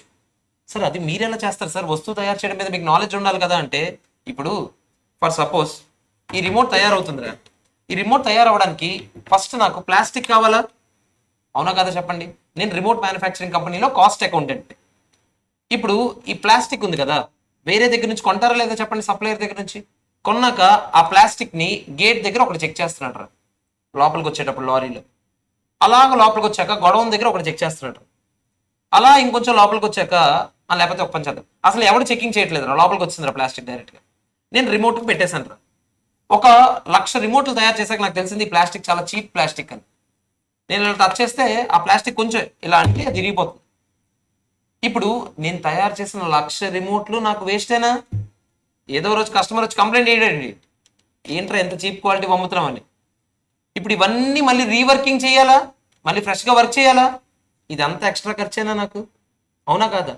అదే ఒక కాస్ట్ అకౌంటెంట్ ఉండుంటే వాడు ముందే చూసుండేవాడు, అసలు కాస్టింగ్లో అసలు ఈ ప్లాస్టిక్ అంత చీప్గా నీకు ఎందుకు దొరికిందని చూస్తాడు ఫస్ట్. చూసిన తర్వాత చెప్తాడు, ఓకే ఇది పూర్ క్వాలిటీ ప్లాస్టిక్, అనవసరంగా ఇది కొన్నారు, ఈ రోజు కాకపోతే ఏ రోజుకైనా సఫర్ అవుతారు మీరు. సో ఇలా సఫర్ అవ్వకుండా ఉండాలంటే మంచి క్వాలిటీ ప్లాస్టిక్ కొనాలి. ఈ అడ్వైస్ ఇవ్వడానికి ఎవడు కావాలి, చార్టెడ్ అకౌంటెంట్ అడ్వైస్ ఇవ్వడే, కాస్ట్ అకౌంటెంట్ అడ్వైజ్ ఇస్తాడు. సో కాస్ట్ అకౌంటెంట్గా మీ పని ఏంటంటే వస్తువు తయారీలో ఎంతవరకు మీరు సహకరించగలరు, ఆ కంపెనీకి ఏ విధంగా మీరు సేవింగ్స్ చేయగలరు, ఇవన్నీ ఆలోచించడానికి ఒక కాస్ట్ అకౌంటెంట్ అవసరం ఉంటుంది. మనకి ఇంకో ప్రొఫెషన్ ఉంది తెలుసా, సిఏ, సిఎంఏ, సిఎస్ ఒకటి ఉంది, కంపెనీ సెక్రటరీ. ఈ కోర్సులో ఏం నేర్చుకుంటాం మనం, ఈ కంపెనీ సెక్రటరీ కోర్సులో పేర్లో ఉంది. ఫస్ట్ ఆఫ్ ఆల్ వాళ్ళు కంపెనీస్కి మాత్రమే పనిచేస్తారు. నేను చార్టెడ్ అకౌంటెంట్లో ఎక్కడైనా కంపెనీ అకౌంటెంట్ అని అన్నానా, లేదే. కానీ కంపెనీ సెక్రటరీ అనే పేర్లో ఉంది. ఫస్ట్ ఆఫ్ ఆల్ వాళ్ళు కంపెనీస్ కోసమే పనిచేస్తారు.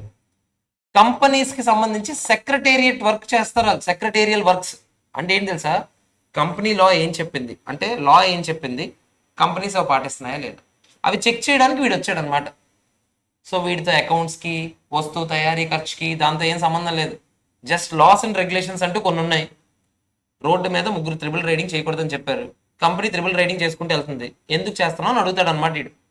ఎవడు, కంపెనీ సెక్రటరీ. నేను ఎగ్జాంపుల్ చెప్తున్నా, కంపెనీకి త్రిబుల్ రైడింగ్ సంబంధం లేదు, నేను ఎగ్జాంపుల్ చెప్తున్నా. అంటే ఒక లా అని ఒకటి తయారు చేస్తే అది పాటించకపోతే ఇటు చెప్తాడు అనమాట, కంపెనీస్కి సంబంధించి పలానా పలానా పాటించాలని చెప్పి.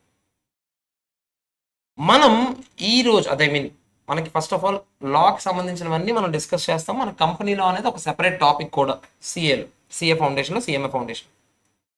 ఇప్పుడు మనం నేర్చుకునేది అకౌంట్స్లో, ఎందులో ఈ అకౌంట్స్ టాపిక్లో మనం చార్టెడ్ అకౌంటెంట్ గురించి, కాస్ట్ అకౌంటెంట్ గురించి అండ్ మేనేజ్మెంట్ అకౌంటెంట్ గురించి కూడా నేర్చుకుంటాం. అసలు వీళ్ళందరూ ఎవరెవరు ఏంటి అనేది మనం డీటెయిల్గా 1 by 1 నేర్చుకుందాం. మనకి జస్ట్ ఈరోజు ఓవర్వ్యూ ఇస్తున్నాను నేను, అసలు ఎవరెవరు ఏమేమి చేస్తాం మనం అని. ఓకేనా, మీరు గుర్తుపెట్టుకోండి. ఇప్పుడు ఫస్ట్ ఆఫ్ ఆల్ మన ప్రొఫెషన్కి బయట రియల్ లైఫ్లో మన ప్రొఫెషన్ నమ్ముకొని చాలా చాలా మంది ఉంటారు. అంటే ఇప్పుడు ఒక చార్టెడ్ అకౌంటెంట్ వల్ల, ఇప్పుడు ఒక ఎగ్జాంపుల్ తీసుకుందాం, ఒక కంపెనీ ఉంది, పెద్ద కంపెనీ ఉంది. ఇప్పుడు మీరు నార్మల్గా మీరు ఇన్స్టాగ్రామ్లో లేకపోతే యూట్యూబ్లో ఎప్పుడో ఒకసారి చూసే ఉంటారు, షేర్లు కొనడం, షేర్లు అమ్మడం. అంటే మీకు షేర్ అంటే ఏంటో తెలియకపోవచ్చు, బట్ షేర్లు కొనడం, షేర్లు అమ్మడం లాంటి పదాలు వింటూ ఉంటారు. ఒకవేళ మీరు అందరూ కొంతమంది ఎవరైనా ట్రేడింగ్ చేస్తుంటే చేసి ఉండొచ్చు, మీరు ఫౌండేషన్ లెవెల్ కాబట్టి అంత లేదనుకుంటున్నాను సినిమా. సో బేసిక్గా మీరు వినుంటారు జస్ట్, ఓకే షేర్స్ ఏవో, షేర్ మార్కెట్ ఏవో విన్నామని. బేసిక్గా ఒక కంపెనీ అని ఒకటి ఉంటుంది. ఈ కంపెనీలో డబ్బులు పెట్టడానికి 1,00,000 మంది, 10 లక్షల మంది, రకరకాల మంది డబ్బులు పెడుతుంటారు అనమాట అందరూ. ఇప్పుడు రేపు పొద్దున్న ఈ కంపెనీ మంచిగా నడుస్తుందా లేదా అని రోజు 1,00,000 మంది వచ్చి ఆఫీస్లో కూర్చుంటారా, లేదే. అయినా డబ్బులు పెట్టి ఏ నమ్మకంతో ఆడ కూర్చున్నాడు ఇంటి దగ్గర, మనం ఉన్న నమ్మకం అనమాట. మనం చార్టెడ్ అకౌంటెంట్లు కదా, మనం ఏం చేస్తాం, బుక్స్ అన్ని తయారు చేసి టైం టు టైం మీటింగ్స్ పెట్టి షేర్ హోల్డర్స్ అందరికి, వాళ్ళందరూ 1,00,000 మందిని పిలిచి మీటింగ్లో కూర్చోబెట్టి, ఇదిగో ఇది మీ పరిస్థితి అని వాళ్ళకి క్లియర్గా ఎక్స్ప్లెయిన్ చేస్తే వాళ్ళు ఓహో ఇలా జరిగిందా, ఈ కంపెనీ మంచి కంపెనీ అయితే నేను డబ్బులు పెట్టి మంచి పనే చేశాను అనైనా అనుకోవచ్చు, అనవసరంగా ఇక్కడ డబ్బులు పెట్టాను అయితే డబ్బులు తీసుకెళ్ళి ఇంకో దగ్గర పెడదాం అనైనా అనుకోవచ్చు. సో ఇలా ఒక యూజర్ అంటే షేర్ హోల్డర్, ఇక్కడ నా ఎగ్జాంపుల్లో ఇప్పుడు ఆ షేర్ హోల్డర్ ఉన్నాడు కదా, వాడికి ఉపయోగం జరగడానికి నా వల్ల ఎంతవరకు వీలైతే అంతవరకు చేస్తాం అనమాట. ఇప్పుడు ఒకసారి చూద్దాం మనం, అంటే థియరటికల్గా. ఇప్పుడు ఈ ఫస్ట్ చాప్టర్ ఉంది కదా, ఇది అసలు ఎగ్జామ్కి ఇంపార్టెంట్ సార్ అంటే ఫస్ట్ ఆఫ్ ఆల్ మీకు చెప్పడం మర్చిపోయాను. సిఏలో, సిఎంఏ అంటే అన్ని ఎంసీక్యూ పేపర్స్. సిఏలో మీకు 2 డిస్క్రిప్టివ్ పేపర్స్ ఉన్నాయి, 2 ఎంసీక్యూ పేపర్స్ ఉన్నాయి. సిఏలో అకౌంట్స్, లా ఈ 2 డిస్క్రిప్టివ్ పేపర్స్, మ్యాథ్స్, ఎకనామిక్స్ ఈ 2 ఎంసీక్యూ పేపర్స్. ఈ డిస్క్రిప్టివ్ పేపర్స్ ఉన్నాయి చూసారా, ఇది తప్పదు, కష్టపడాలి, ఫార్మాట్లు నేర్చుకోవాలి. లా అంటే థియరీ సబ్జెక్ట్, అది కంప్లీట్గా నేర్చుకొని కూర్చొని చదవాలి. నేను చెప్తాను ఎలా చదవాలి ఏంటి అనేది, అవన్నీ నేను చూసుకుంటాను, నేను చెప్పింది చేస్తే చాలు. అకౌంట్స్ కొంచెం సరదాగా ఉంటుంది, ఎక్సెప్ట్ ఫస్ట్ చాప్టర్ తప్పిస్తుంది, ఎందుకంటే థియరీ పేర్లోనే ఉంది కదా, థియరిటికల్ ఫ్రేమ్వర్క్. అకౌంట్స్లో థియరీ పెట్టడమే చండాలి. సో అసలు అకౌంట్స్ ఎందుకు పనికి వస్తుంది, దీనివల్ల ఉపయోగం, ఇప్పుడు నేను కొంచెం తెలుగులో చెప్పాను కదా, అండ్ ఇంగ్లీష్లో చెప్తాడు, అర్థమైందా. ఇలా టీ షాప్ అని చెప్పుకుంటే అది కొంచెం రిచ్గా కంపెనీ అంటాడు, మనం చీప్ కాబట్టి నేను టీ షాప్ అని ఎగ్జాంపుల్ చెప్పాను, ఓకేనా. సో ఇంకోటి ఎంసీక్యూ పేపర్స్ ఉన్నాయి కదా, ఈ ఎంసీక్యూ పేపర్స్లో మీకు నెగిటివ్ మార్కింగ్ ఉంటుంది. అంటే మీరు ఇప్పుడు 100 మార్కులు ఎగ్జామ్ రాస్తారు కదా, అవునా. ఇప్పుడు ఒక బిట్ రైట్ అయింది అనుకోండి, మీకు మార్క్ వస్తుంది.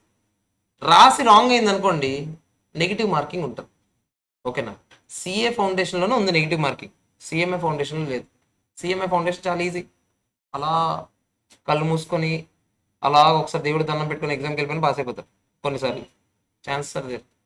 సిఎంఏ ఫౌండేషన్, నేను సిఏ ఫౌండేషన్ అలా చెప్పను, నేను చెప్పినా నమ్మొద్దని చెప్పాను. సిఏ ఫౌండేషన్ అలా ఉండదు, దోవలు తీరిపోద్ది, కొంచెం ఒళ్ళు దగ్గర పెట్టుకొని చదువుకోవాలి. ఓకేనా? ఇప్పుడు సో ఈ ఎంసీక్యూ పేపర్స్లో మనకి నెగిటివ్ మార్కింగ్ ఉంటుంది. అంటే ఆన్సర్ తెలిస్తే రాయండి, తెలియకపోతే మూసుకొని వచ్చాను. జస్ట్ ఇలా మనం చీటీలు వేద్దాం, మెచ్యూర్డ్గా ఆలోచించి చిట్లేసి ఓపెన్ చేద్దాం, సి వచ్చింది సి ఎట్టమాకండి, పెట్టిన ఏ బీలు కూడా పోతాయి. అర్థమైందా? సో తెలిస్తే రాయాలి, లేకపోతే మూసుకొని కూర్చోవాలన్నమాట. సిఏ ఫౌండేషన్ అయితే, సిఎంఏ ఫౌండేషన్ అలా కాదు. హ్యాపీగా చెప్పాను కదా, అన్ని బీలు పెట్టుకొని వచ్చాయి, పొరపాటున పాస్ అయిపోయినా పాస్ అయిపోవచ్చు. ఓకేనా? అది అక్కడ మాత్రమే సాధ్యం అవుతుంది, ఇంకెక్కడ సాధ్యం అవుతుంది. ఓకే. సరే, ఇప్పుడు ఏంటి సార్ ఈ చాప్టర్లో మనం ఏం నేర్చుకోబోతున్నాం సార్ అంటే, కొన్ని ఆడేవో థియరీ చెప్తున్నాడు, ఏవో ఒక 2-3 పదాలు ఆడి కోసం, ఆడి హ్యాపీనెస్ కోసం కొంచెం నేర్చుకుంటాం అనమాట మనం ఈరోజు. Okay. So first of all transaction, event అని 2 పదాల గురించి చెప్తాడు. ట్రాన్సాక్షన్ అంటే ఏంటి, ఈవెంట్ అంటే ఏంటి నేను చెప్తాను. ఇప్పుడు నేను వెళ్ళి ఒక టీ షాప్లో టీ పొడి కొన్నానే, ఆ కొనడం అనేది ట్రాన్సాక్షన్ అనమాట. కొన్నాక ఏం సాధించాను, టీ తయారు చేశాను కదా. అట్లా టీ తయారు చేయడం అనేది ఈవెంట్ అనమాట. మీరు జరిపే ఒక ట్రాన్సాక్షన్ అంటే మీరు చేసే ఒక పని, దానివల్ల వచ్చే రిజల్ట్ ఈవెంట్. రెండింటికి అది తేడా. ఇప్పుడు ఒక బిజినెస్ చేసేవాడు ట్రాన్సాక్షన్స్ అంటే ఏమేమి చేస్తాడు? బిజినెస్ చేసేవాడు శాలరీస్ ఇస్తాడు, అడ్వర్టైజ్మెంట్ చేస్తాడు, అసెట్స్ కొంటాడు. అసెట్ అని ఒక పదం వాడాను నేను. అసెట్ అంటే, ఇప్పుడు దేన్ని అసెట్ అంటారు? ఫస్ట్ ఆఫ్ ఆల్ అసెట్ అంటే లాంగ్ రన్లో నాకు దానివల్ల ఉపయోగం జరిగితే దాన్ని అసెట్ అంటారు. అర్థమైందా? ఇప్పుడు నేను ఇది కొన్నాను టేబుల్, ఈ రోజు పనికి వస్తుంది, రేపు పనికి వస్తుంది, 1 ఇయర్ తర్వాత కూడా పనికి వస్తుంది. ఇలా 1 ఇయర్ కానీ అంతకన్నా ఎక్కువ కానీ నాకు బెనిఫిట్ జనరేట్ చేసింది అనుకోండి ఏదైనా, దాన్ని నేను అసెట్ అంటాను. ఇప్పుడు ఫర్ ఎగ్జాంపుల్ నేను పెన్ కొన్నాను, పెన్ 10 రోజులు రాస్తే 20 రోజులు రాస్తాను. సరే వాడకుండా ఉంటే సంవత్సరం కూడా రాయొచ్చు కదా, ఇలాంటి తెలివితేటలు ప్రదర్శించకండి. వాడితే అయిపోద్ది కదా, కానీ ఇది వాడితే అరిగిపోద్దా? లేదే. సో ఇలా మీరు ఏదైనా కొన్నిసార్లు ఏదైనా ఒక వస్తువు మీద ఖర్చు పెడితే ఆ వస్తువు వల్ల లాభం సంవత్సరం కన్నా ఎక్కువ వస్తే దాన్ని అసెట్ అంటారు. ఫస్ట్ ఆఫ్ ఆల్ లాభం వస్తే అసెట్ అంటారు, దానివల్ల ఫ్యూచర్లో లాభం ఉంటే అసెట్ అంటారు. 1 ఇయర్ కన్నా ఎక్కువ లాభం ఉంటే ఫిక్స్డ్ అసెట్ అంటారు. ఏమనాలి? ఫిక్స్డ్ అసెట్ లేదా నాన్ కరెంట్ అసెట్ అంటారు. ఓకేనా? నోట్స్ తెచ్చారా? పొరపాటునేనా? తెస్తే ఒకసారి ఓపెన్ చేయండి, సరదా రాద్దాం, హోమ్ అని పెట్టుకుందాం కాసేపు సరదా.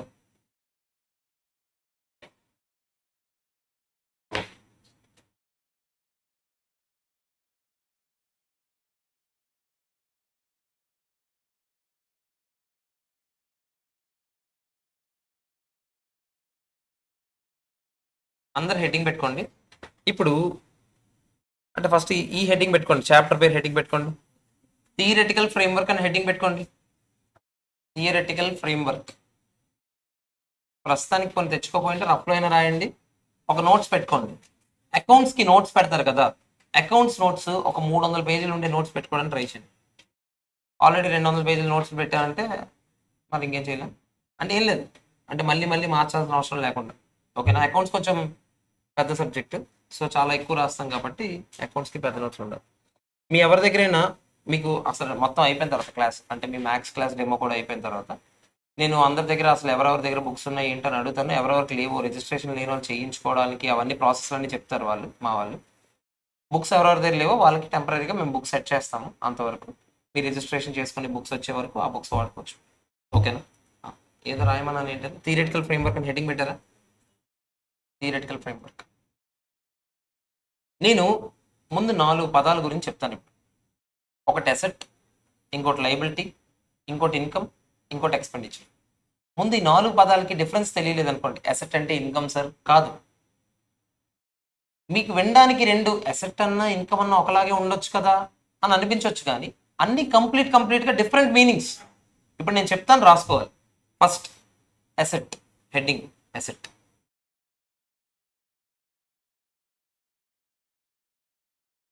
ఒక వస్తువు నుంచి చెప్పండి, కొత్త కదా మీకు. ఇప్పుడు మన క్లాస్లో ఎలా రాస్తామంటే వాట్సాప్ తెలుగులో రాయాలన్నమాట. ఒక వస్తువు వచ్చు కదా, ఇది ఈ స్పెల్లింగ్ చెప్పాలని ఎక్స్పెక్ట్ చేయట్లేదు నేను, వచ్చని అనుకున్నా. తెలుగులో రాసుకోండి. మన ఎయిమ్ ఏంటి? ఏదో పెద్ద ఇంగ్లీష్ ప్రొఫెసర్లా బిహేవ్ చేయడం కాదు. రేపు పొద్దున్న పుస్తకం తీసాక నువ్వు చదువుకున్న అర్థం అవ్వాలి. అర్థమైందా? Thing which produces future economic benefits అంటే ఎందుకు నీకు అవన్నీ? ఇప్పుడు ఏమి అకౌంట్స్ ఏమి మనకి థియరీ సబ్జెక్ట్ కాదు. ఇప్పుడు నువ్వు థియరీ అంతా ఇంగ్లీష్లో నేర్చుకోవడానికి, రేపు పొద్దున్న నువ్వు చదివితే అర్థం అవ్వాలి, అది మ్యాటర్. రాసుకోండి. ఒక వస్తువు నుంచి ఫ్యూచర్లో ఫ్యూచర్లో ఏదైనా లాభం ఉంటుంది అని అనిపిస్తే, ఏదైనా ప్రాఫిట్ ఉంటుంది అని అనిపిస్తే, కంప్లీట్ తెలుగు మీడియం, అదే ఇంగ్లీష్ మీడియం ఎవరైనా ఉన్నారా? అంటే ఐ మీన్ అసలు తెలుగే రాదన్న వాళ్ళు ఎవరైనా ఉన్నారా? తెలుగు నెంబర్స్ అందరికి వచ్చాను. నేను ఇప్పుడు 1, 2 అంటాను కదా, లేదు నేను జెన్యున్ అడుగుతున్నా. కొంతమందికి తెలుగు నెంబర్స్ రాకపోవచ్చు కదా. ఇప్పుడు నేను 333 అని అంటే 333 అని వెలుగుతుందా లేదా అని నా డౌట్. ఒకవేళ ఉంటే ఇష్యూ చెప్పండి నాకు, ఎందుకంటే నేను లేదు అంత తప్పేం లేదు. పోనీ ఇప్పుడు చెప్పడానికి మొహమాటం ఉంటే తర్వాత ఏం చెప్పంటారా నాయన. నేను మీకు ఇప్పుడు నేను ఏవో కొన్ని తెలుగు పదాలు వాడేస్తుంటాను. ఇప్పుడు నేను ఆ వాడేసిన తర్వాత సార్ ఏదో నెంబర్ చెప్పారు, ఆ నెంబర్ నాకు అర్థం కాలేదు, అడిగితే బాగోదు, ఇలాంటి ఫీల్ అయ్యి ఎందుకు చెప్పండి నాకు, తర్వాత అయినా చెప్పండి మీ బాధ ఏంటి.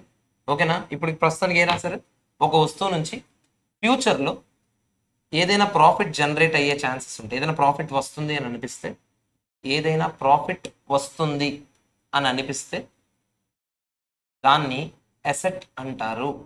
దాన్ని అసెట్ అంటారు. దాన్ని అసెట్ అంటారు. అరే నేను ఫ్యూచర్లో అన్నాను కదా, రేపు కూడా ఫ్యూచరేనా? రేపు ఎల్లుండి ఫ్యూచరా కాదా అని అడిగాను. ఫ్యూచరేరా? మరి ఈరోజు కానివన్నీ ఫ్యూచర్, ఇదేం దిక్కుమాలని ఎక్స్ప్రెషన్ రా. రేపు ఫ్యూచరే కదరా. రేపు ఏం జరుగుతుంది నాకు ఎలా తెలుస్తుందిరా? రేపు లాభం వచ్చినా కూడా అసెట్టే. అదేంటి సార్ ఇందాక అన్నారు పెన్ ఏదో ఎగ్జాంపుల్ చెప్పారు, 1 year రాయదు అని ఏదో చెప్పారు, అది ఫిక్స్డ్ అసెట్, కరెంట్ అసెట్ చెప్తాను. ప్రస్తుతానికి అసెట్ అంటే ఏంటో చెప్పాను. అసెట్ అంటే ఫ్యూచర్లో లాభం వచ్చేది ఏదైనా అసెట్టే. వస్తువు అన్నాను మళ్ళీ నేను, ఓకేనా? అంటే ఇప్పుడు ఫర్ సపోజ్ నేను అన్నాను అడ్వర్టైజ్మెంట్ కోసం 10,000 ఖర్చు పెట్టాను రా అని చెప్పాను నేను మీకు. అరే అడ్వర్టైజ్మెంట్ అనేది ఒక వస్తువా? అడ్వర్టైజ్మెంట్ అనేది వస్తువా? కాదు. దీనివల్ల ఫ్యూచర్లో లాభం వస్తుంది, కానీ నేనేమని రాశాను అక్కడ, అది వస్తువు అయి ఉండాలి, దానివల్ల లాభం రావాలి, రెండు అయితేనే అది అసెట్ అవుతుంది. ఇప్పుడు పెన్ ఉంది, ఇది వస్తువే కదా, చెప్పండి రా ప్లీజ్. పెన్ అనేది వస్తువేనా కదా, దీని నుంచి ఫ్యూచర్లో లాభం వస్తుందా? లాభం వస్తుంది. నేను 1 year కన్నా ఎక్కువ లాభం అంటే, ఓహో లాభం అంటే ఏంటి, ఇది అమ్మేస్తే వచ్చే లాభం అనుకుంటారు. లాభం అంటే అది ఒకటే కాదురా. లాభం అంటే ఇప్పుడు నేను పేపర్ మీద ఏదైనా రాయాలంటే పెన్ కావాలి కదా. పేపర్ మీద ఎందుకు రాయాలని అనుకుంటాను రా బిజినెస్ చేసేవాడు. ఆ పేపర్ మీద రాసిన దాంతో బిల్లో ఏదో ఒకటి రాస్తాను కదా, ఇండైరెక్ట్ గా నాకు ఇది రెవెన్యూ జనరేట్ చేస్తుందిరా. ఇండైరెక్ట్ గా ప్రతిదీ ఉపయోగపడుతుంది. ఇప్పుడు ఏసీ ఉంది, ఏసీ నుంచి నాకు రెవెన్యూ జనరేట్ అవుద్ది. ఏసీ నుంచి ఎక్కడ సార్ జనరేట్ అవుద్ది అని అనకండి. ఏసీ నుంచి ఎందుకు జనరేట్ అవుతుందంటే ఇప్పుడు రేపు పొద్దున మీరు ఇప్పుడు ఏసీ ఆన్ చేయలేదు అనుకో, రేపు పొద్దున వస్తారు, అన్ని బాగానే ఉన్నాయి కానీ ఒక్కబెడుతుంది కాలేజ్లో, నేను రాలేకపోతున్నాను అని ఇప్పుడు రేపు పొద్దున మానేస్తారనుకో, నాకు ఇండైరెక్ట్ గా లాస్ అయిందా లేదా రెవెన్యూ? అంటే అసెట్ వల్ల నాకు రెవెన్యూ వస్తుందా రావట్లేదా? వస్తుందిరా. ప్రతిదీ రెవెన్యూ అంటే ఇలా చేతి కనిపించి డబ్బులు ఇలా పడిపో అందు నుంచి. రెవెన్యూ అంటే దాని నుంచి ఇండైరెక్ట్ గా ఏదో ఒక లాభం వస్తుంది. ఓకేనా? ఆ తర్వాత ఏం రాస్తున్నారు ఇప్పుడు? అసెట్ రాసారా? లైబిలిటీ రాయండి. లైబిలిటీ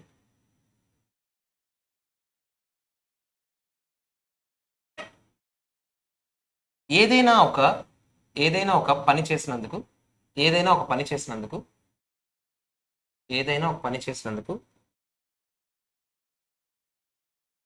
ఏదైనా ఒక పని చేసినందుకు రిటర్న్లో RETURN రిటర్న్లో ఏదైనా కన్సిడరేషన్ ఇవ్వాల్సి వస్తే ఏదైనా కన్సిడరేషన్ ఇవ్వాల్సి వస్తే ముందు రాయండి, నేను చెప్తా. ఏదైనా కన్సిడరేషన్ ఇవ్వాల్సి వస్తే అది ఇంకా ఇవ్వకుండా పెండింగ్లో ఉంటే అది ఇంకా ఇవ్వకుండా దాన్ని లయబిలిటీ అంటారు. అది ఇంకా ఇవ్వకుండా పెండింగ్లో ఉంటే దాన్ని లయబిలిటీ అంటారు. అంటే ఏంటో చూద్దాం.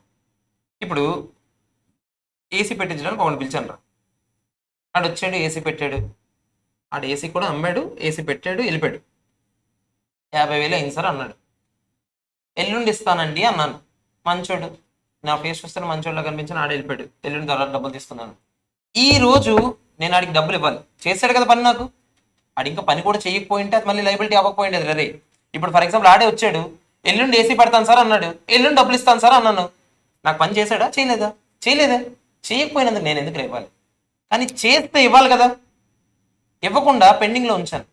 రేపు ఎల్లుండి అవతల రోజు ఎప్పుడో ఒకసారి ఇస్తానని చెప్పాను. ఈ రోజుకైతే ఇచ్చారా? ఇవ్వలేదు కదా. ఈ రోజు దాన్ని ఏమన్నారు? లయబిలిటీ అన్నారు. తెలుగులో చెప్పాలంటే అప్పురా. ఓకేనా? అప్పుకి ఏదో కొంచెం ఇంగ్లీష్లో పదం వాడుతున్నాం ఇక్కడ, లయబిలిటీ అని. ఓకేనా? సార్ అది 1 ఇయర్ తర్వాత ఇవ్వాల్సి వచ్చిందా, 1 ఇయర్ కన్నా ముందు ఇవ్వాల్సి వచ్చిందా, దాని గురించి తర్వాత చెప్తాం. ప్రస్తుతానికి ఇంకా ఇవ్వాల్సి వచ్చింది, ఈ రోజుకి మీరు చూస్తే ఆడికి ఇంకా ఇవ్వాలి, ఆడేదో పని చేశాడు దానికి ఇంకా డబ్బులు ఇవ్వాలి. అరే ఏదో పని అన్నాను ఇక్కడ, ఈసారి వస్తువు అనలేదు. అంటే ఫర్ సపోజ్ ఇక్కడ ఏసీ అనేది వస్తువు అమ్మాడు, దానికి డబ్బులు ఇవ్వాలి.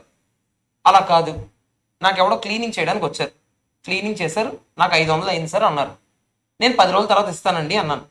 ఇప్పుడు ఇది కూడా ఏంట్రా, ఏదైనా ఒక పని చేశారు కదా నా కోసం, పని చేస్తే దానికి డబ్బులు ఇవ్వాలి కదా, డబ్బులు ఇవ్వకుండా పెండింగ్లో ఉంచాను కదా, దీన్ని ఏమనాలి, లైబిలిటీ అని అనాలి. అర్థమైందా? అంతేగాని సార్ వస్తువు అమ్మితే దాని నుంచి ఇవ్వాల్సిన డబ్బులు ఇస్తేనే అది లైబిలిటీ కాదు. ఏదైనా ఒక పని చేసి పెట్టారు, నాకు ఫేవరబుల్గా ఒకటి చేశారు, మరి రిటర్న్లో నేను ఏదో ఒకటి చేయాలి కదా, దానికి చేయకుండా ఉంచాను పెండింగ్లో, దాన్ని ఏమంటాం మనం, లైబిలిటీ అంటే. ఓకేనా? నెక్స్ట్ రాసుకోండి. ఇన్కమ్. ఇన్కమ్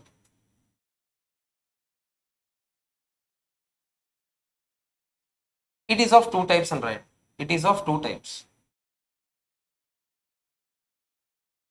అని రాసి ఇలా రాసుకోండి. ఇలా 2 పెట్టండి. ఇలా ఒక సైడ్ ఆపరేటింగ్ ఇన్కమ్, ఇంకో side non operating income. Operating, non operating income.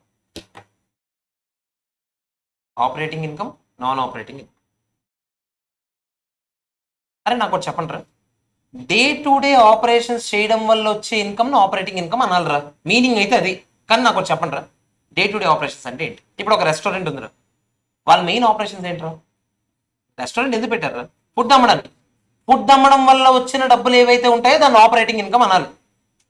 కానీ ఇప్పుడు అదే రెస్టారెంట్లో ఒక టేబుల్ పాడైపోయిందిరా, పాడైపోయింది కదా ఇంకెందుకు లేదు అమ్మేద్దామని ఎవరికో సెకండ్ హ్యాండ్ స్క్రాప్ అమ్మేశారు, దాని నుంచి డబ్బులు వచ్చారు. ఆ రెస్టారెంట్ పెట్టిన టేబుల్ అమ్ముకోవడానికి కాదే. అలాంటి ఇన్కమ్స్ ఏమైనా ఉంటే వాటిని, అది ఇన్కమ్ కాకుండా పోయిందా, డబ్బులు వచ్చాయి కదా, ఎలా డబ్బులు వచ్చినా ఇన్కమ్ ఏరా. అది నేను డే టు డే చేసే ఆపరేషన్స్ నుంచి వస్తే ఆపరేటింగ్ ఇన్కమ్, నేను ఎప్పుడో ఒకసారి చేసే పనుల నుంచి వస్తే నాన్ ఆపరేటింగ్ ఇన్కమ్, అంతే తేడా. సో రాద్దామా, ఆపరేటింగ్ ఇన్కమ్ రాశారు కదా, దాని కింద రాసుకోండి. ఒక బిజినెస్కి డే టు డే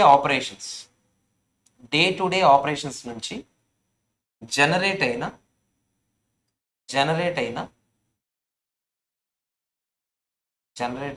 రెవెన్యూని ఇన్కమ్ అంటారు.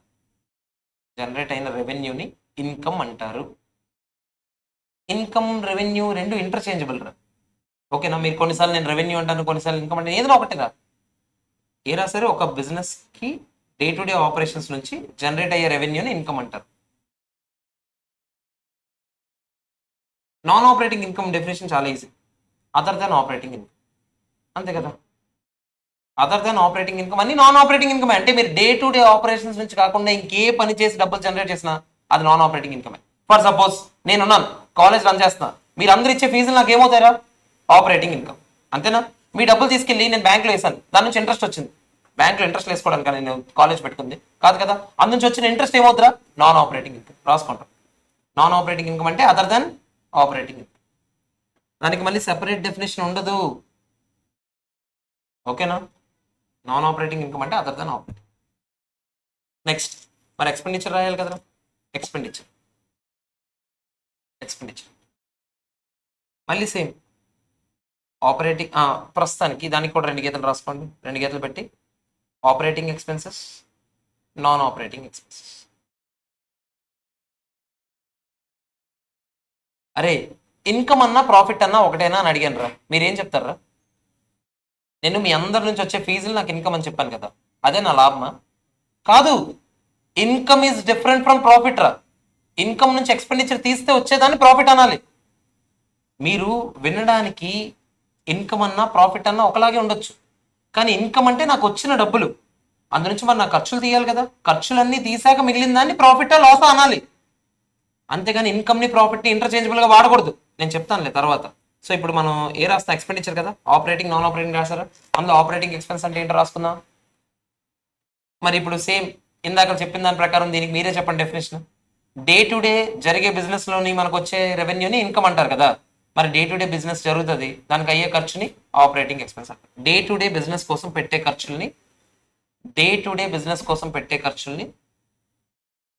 ఖర్చులు ఎక్స్పెన్సెస్. మళ్ళీ ఎక్స్పెండిచర్ డెఫినేషన్కి ఎక్స్పెండిచర్ అని చెప్తే బాగోదు కదా. డే టు డే బిజినెస్ కోసం పెట్టే ఖర్చుని ఆపరేటింగ్ ఎక్స్పెన్సెస్ అంటారు. ఆపరేటింగ్ ఎక్స్పెన్సెస్ అంటారు. ఆపరేటింగ్ ఎక్స్పెన్సెస్ అంటారు. ఇప్పుడు అదే రెస్టారెంట్ ఎగ్జాంపుల్ ఆపరేటింగ్ ఎక్స్పెన్స్ అంటే ఏంటో చెప్పండి రా. షెఫ్కి ఇచ్చే జీతాలు, వెయిటర్స్కి ఇచ్చే జీతాలు, మరి ఫుడ్ వెళ్ళి రా మెటీరియల్ కొనాలి కదా, బియ్యం గ్యాస్ అన్నీ కొనాలి కదరా, అవునా కదా, మరి ఇవన్నీ ఏమవుతాయి వాళ్ళకి ఆపరేటింగ్ ఎక్స్పెన్స్ అవుతాయి. నెక్స్ట్ నాన్ ఆపరేటింగ్ ఎక్స్పెన్స్ అంటే అదర్ దాన్ ఆపరేటింగ్. సరే ట్రాక్లో చాలు, ఈ మాత్రం చదివేస్తే చాలు. Other than operating expenses sir అంటే ఏంటి సార్? ఇప్పుడు నేను ఏసీ కొన్నాను కదా, డే టు డే బిజినెస్ కోసమే కొన్నానులే, కానీ డే టు డే రన్ అవ్వడానికి పెట్టే ఖర్చులు మాత్రమే అవి కావాలి. అంటే ఇప్పుడు రెస్టారెంట్లో టేబుల్ అనేది ప్రతిరోజు కొనరు, ఏదో ఒక రోజు కొంటారు, అర్థమైందా? సో ఏదో ఒక రోజు కొనేది ఆపరేటింగ్ ఎక్స్పెన్స్. ఆపరేటింగ్ అంటే day to day operations run అవ్వడానికి అయ్యే ఖర్చులు మాత్రమే. అంటే ఒక నెల ఒక బిజినెస్ నడాలంటే ఏ ఖర్చులు అవుతాయి, ఒక కాలేజ్గా మీకు మాకు ఏ ఖర్చులు ఉంటాయని అనుకుంటున్నారా మీరు? మామూలుగా మీరు ఆలోచించండి, ఒక కాలేజ్ రన్ చేయాలంటే నెలకి ఏ ఖర్చులు ఉంటాయి? రెంట్ కట్టాలా, కరెంట్ బిల్ కట్టాలా, ఇంకేంట్రా, ఎవరైనా ఫ్యాకల్టీస్ ఉన్నారనుకుంటారా వాళ్ళకి జీతాలు ఇవ్వాలా, మరి మెయింటెనెన్స్ స్టాఫ్కి వాళ్ళకి అందరికీ జీతాలు ఇవ్వాలా, ఇంకేముంటారా, అకౌంట్స్ లాంటివి ఎవరైనా తయారు చేయడానికి అకౌంటెంట్ ఉంటాయి. ఇక్కడ మీకు ఎవరెవరు కనిపించరు, బట్ కాలేజ్ అంటే ఉండాలి యాక్చువల్గా అయితే. అవన్నీ ఉంటే మరి వాళ్ళకి అకౌంటెంట్ జీతాలు ఇవ్వాలా, ఇవన్నీ ఉంటే అవన్నిటిని ఏమంటాం మనం? ఆపరేటింగ్ ఎక్స్పెన్స్ అంటాం. కానీ టేబుల్ కొన్నానండి, ఏసీ కొన్నానండి, ఫ్యాన్ కొన్నానండి, మీరు రోజు కొనరండి, ఎప్పుడో ఒకసారి కొంటారు, దాన్ని ఏమనాలి మనం? నాన్ ఆపరేటింగ్ ఎక్స్పెన్స్ అంటే. రాసుకున్నారు కదా నాన్ ఆపరేటింగ్ ఎక్స్పెన్స్ అంటే. ఇప్పుడు మనకి ప్రాఫిట్ అంటే ఏంటో తెలియాలి. Profit or loss, profit or loss,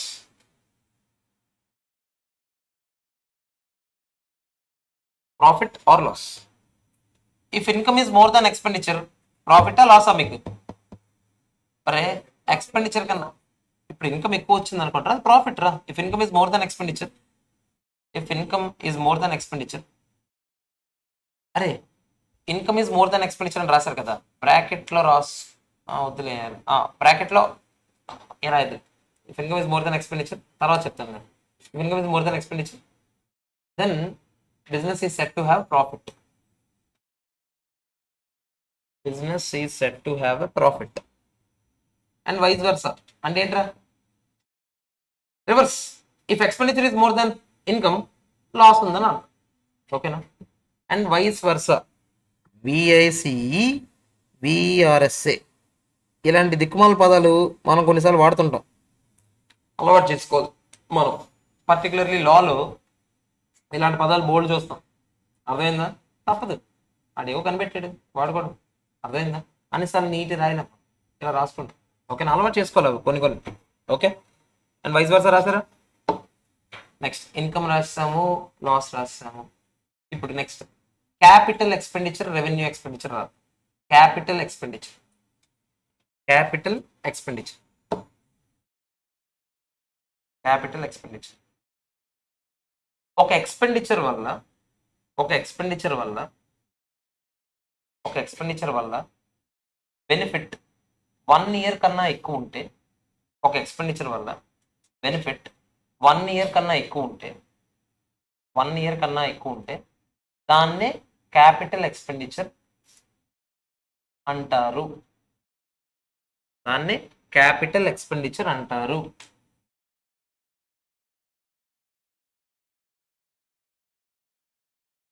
దీనివల్ల క్రియేట్ అయిన అసెట్ని, దీనివల్ల క్రియేట్ అయిన అసెట్ని ముందు రాయండి, నేను ఎక్స్ప్లెయిన్ చేస్తాను. దీనివల్ల క్రియేట్ అయిన అసెట్ని నాన్ కరెంట్ అసెట్ అంటారు. దీనివల్ల క్రియేట్ అయిన అసెట్ని, అసెట్ ని నాన్ కరెంట్ అసెట్ అంటారు. దీనివల్ల క్రియేట్ అయిన అసెట్ని నాన్ కరెంట్ అసెట్ అంటారు. అంటే ఏంటో చూద్దాం, ఆగండి. ఒక ఎక్స్పెండిచర్ పెట్టామంటారా, దానివల్ల బెనిఫిట్ 1 ఇయర్ కాదు, బోల్డ్ అంట 1 ఇయర్ కన్నా ఎక్కువ వస్తుందంట. సార్ 1 ఇయర్ కన్నా ఎక్కువ అంటే ఎంత సార్ అంటే 1 ఇయర్ 1 డే అయినా 1 ఇయర్ కన్నా ఎక్కువేరా, ఓకేనా? సో ఏ ఎక్స్పెండిచర్ సార్ 1 ఇయర్ కన్నా ఎక్కువ బెనిఫిట్ ఇస్తుంది? ఇందాక నుంచి చెప్తున్న ఎగ్జాంపుల్, ఈ టేబుల్ కొన్నాను కదా, ఏసీ కొన్నాను కదా, ఇది నాకు 1 ఇయర్లోనే అయిపోద్దా? 1 ఇయర్ కన్నా ఎక్కువ బెనిఫిట్ వస్తుందా? సార్ 1 ఇయర్లోనే పోతే, మంచిగా ఆలోచిద్దాం కాసేపు. 1 ఇయర్ కన్నా ఎక్కువ వస్తుందనే ఉద్దేశంతోనే కొన్నప్పుడు మీ ఉద్దేశం ఏంటో చెప్పండి రా, తర్వాత ఏం జరిగింది అనేది మనకు అనవసరం. ఉన్నప్పుడు మీ ఉద్దేశం 1 ఇయర్ కన్నా ఎక్కువ వస్తుందనే కదా. సో దానికోసం పెట్టిన ఖర్చుని క్యాపిటల్ ఎక్స్పెండిచర్ అనాలంట. దాని వల్ల క్రియేట్ అయిన అసెట్ ఏమనాలి? నాన్ కరెంట్ అసెట్ అనాలి. నాన్ కరెంట్, కరెంట్ అంటే 1 year లోపే అయిపోతుంది దాని బెనిఫిట్. నాన్ కరెంట్ అంటే 1 year కన్నా ఎక్కువ ఉంటుంది దాని బెనిఫిట్. అందుకే అది రాయించాను. దానివల్ల క్రియేట్ అయిన అసెట్ ని నాన్ కరెంట్ అసెట్ అంటారు. Example for a college capital expenditures అంటే ఏవేవో చెప్పండి. ఏసీ, ఫర్నిచర్, రాసుకోండి. For a college AC, furniture, ఇంకేమైనా ఆలోచిస్తారా? 1 year కన్నా ఎక్కువ చైర్స్ లోకి వచ్చేస్తాయి. ఫర్నిచర్ అంతా, ఫర్నిచర్ అంటే ఇది చైర్లు అన్ని అందులోకి వచ్చేస్తాయి. లైట్లు, ఫ్యాన్లు, ఎలక్ట్రికల్ ఎక్విప్మెంట్ అన్ని ఓకే రాసుకుంటారు. ఎలక్ట్రికల్ ఎక్విప్మెంట్ ఇంకేముంటారా? అరే కెమెరా కొన్నాను కదరా, మరి ఎక్కడంటే చిన్న కెమెరా పెట్టాం. మామూలు పెద్ద కెమెరా కొనాలంటే మనకు అవుద్ది, ₹1,00,000 అవుద్ది. కెమెరా మనం అంటే చీప్గా తెరలు వాడుతున్నాం. రిచ్గా డిజిటల్ టీవీలు వాడచ్చు. డిజిటల్ టీవీ వాడచ్చురా, అన్ని ఖర్చులేరా. ఈ డిజిటల్ టీవీ ఒకసారి కొనేసి మళ్ళీ నెక్స్ట్ బ్యాచ్ కొత్త టీవీ కొంటుందా? అంత ఆవిడ బలిసి కొట్టుకోడు. అర్థమైందా? రాసారా? ఇవన్నీ ఏంటి? Are the examples of capital expenditures. కానీ నాకు చెప్పండి రా, ఒక ఫర్నిచర్ షాప్ వాడు ఫర్నిచర్ కొన్నాడు రా. ఏం చెప్పాను నేను? ఒక ఫర్నిచర్ షాప్ వాడు ఫర్నిచర్ కొన్నాడు. ఎందుకు కొన్నాడు రా ఫర్నిచర్? అమ్మడానికి కొన్నాడు. ఆడికి అది క్యాపిటల్ ఎక్స్పెండిచరా? కాదురా రే. ఫర్నిచర్ షాప్ వాడు ఫర్నిచర్ కొన్నదే అమ్ముకోవడానికి. ఆడికి అది క్యాపిటల్ ఎక్స్పెండిచర్ అవ్వదు. సార్ మీరు మరీ సార్, ఫర్నిచర్ షాప్ లో మాత్రం ఓనర్ చైర్ లో కూర్చోండి సార్, కూర్చుంటాడు. ఆ చైర్ మాత్రం క్యాపిటల్ ఎక్స్పెండిచర్. ఇప్పుడు ఆడెందుకు కొన్నాడో చూడాలిరా. నేను ఫర్నిచర్ షాప్ పెట్టుకున్నాను రా, మరి ఓనర్ కూర్చోడానికి మంచి టేబుల్ చైర్లు కొన్నాను రా. ఇది అమ్మడానికి కొనలేదే. ఎవడైనా కస్టమర్ టేబుల్ బాగుందని అంటే అమ్మేయండి అని తీసుకెళ్ళిపోతారా? కాదే. ఇది నేను కూర్చోడానికి కొనుక్కున్నవి ఏవైతే ఉన్నాయో క్యాపిటల్ ఎక్స్పెండిచర్. కానీ మరి అక్కడ సోఫాలు, బెడ్లు అన్ని పెట్టాను, ఎవరికి ఏం కావాలో కొనుక్కొని వెళ్తున్నారు. ఇవన్నీ ఏంటి? ఇవన్నీ క్యాపిటల్ ఎక్స్పెండిచర్ కాదు రే. ఇవన్నీ రెవెన్యూ ఎక్స్పెండిచర్స్. అంటే రెవెన్యూ జనరేట్ చేయడానికి కొనుక్కున్నావు. అవన్నీ రాయిస్తాను అది నేను తర్వాత. అర్థమైందా? బట్ రాసుకుంటే అక్కడే. But for a furniture shop, furniture is not a capital expenditure. Furniture is not a capital expenditure. Same అలాగే, అది ఇప్పుడు నేను ఏసీ కొన్నాను కదా, ఏసీలు అమ్మేవాడు ఉంటాడు కదా, ఏసీలు అమ్మేవాడికి ఏసీ ఏమవుతుందిరా? Revenue expenditure. ఆడు కూడా షాప్లో ఏసీ పెట్టి ఉంటాడు కదా సార్, ఆ ఏసీ మాత్రం ఏమవుతుంది? Capital expenditure. మీకు అర్థమవుతుంది కదా తేడా? ఓకేనా? ఏ రాశారు ఇప్పుడు? For furniture shop furniture is not a capital expenditure. Next revenue expenditure heading పెట్టుకుందాం. అంటే ఇప్పుడు నాకు ఒక డౌట్ మళ్ళీ. నేను ఒక కార్ కొన్నాను రా, ఒక మంచి కార్ కొన్నాను. ఈ కార్ నాకేమొద్దురా, నాది కాలేజ్ నడపడానికి కార్ కొనడానికి ఏమైనా సంబంధం ఉందా? లేదు. ఇది కార్ కొన్నానంటే మేబీ డైరెక్టర్ ఇటు రావడానికో, ఫ్యాకల్టీ అటు ఇటు తీసుకెళ్ళడానికి దేనికో కొన్నాను రా. 1 year కన్నా ఎక్కువ బెనిఫిట్ కదా ఇస్తుంది. ఇది నాకు ఏ ఎక్స్పెండిచర్ అవుతుంది? Capital expenditure. అదే కారు, నేను ఒక కార్ షాప్ రా, నాది కార్లు కొంటాను, కార్లు అమ్ముతాను, అందుకు కొన్నాను ఒక కారు. ఇప్పుడు నాకు అది క్యాపిటల్ ఎక్స్పెండిచరా? కాదురా రే. దాని పేరేంటి? Revenue expenditure. హెడ్డింగ్ పెట్టుకుని అందరూ రెవెన్యూ ఎక్స్పెండిచర్. మీకు తేడా అర్థమవుతుందా? అరే ఈ చిన్న తెలుసుకోండి ఫస్ట్, తర్వాత రేపు పొద్దున్న మనకి ఈ పదాల వల్ల మనకు చాలా ప్రాబ్లం వస్తుంది. అది ఏంటో తెలుసుకుంటేనే దాన్ని ఏం చేయాలో తెలుస్తుంది మనకి. ఓకేనా? రెవెన్యూ ఎక్స్పెండిచర్ రాయండి. ఏం చెప్తాను రెవెన్యూ ఎక్స్పెండిచర్ అంటే? The expenditure which is incurred. అప్పుడప్పుడు ఇంగ్లీష్ వాడుతుంటాను, పట్టించుకోరు. The expenditure which is incurred to generate day to day revenue.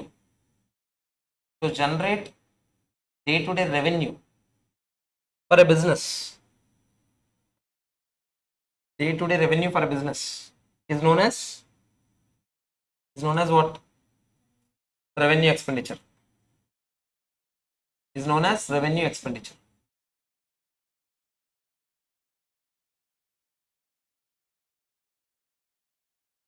In other words,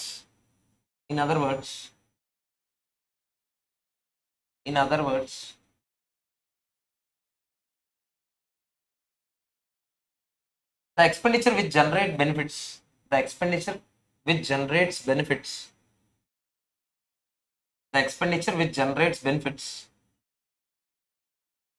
for less than 12 months is known as revenue expenditure.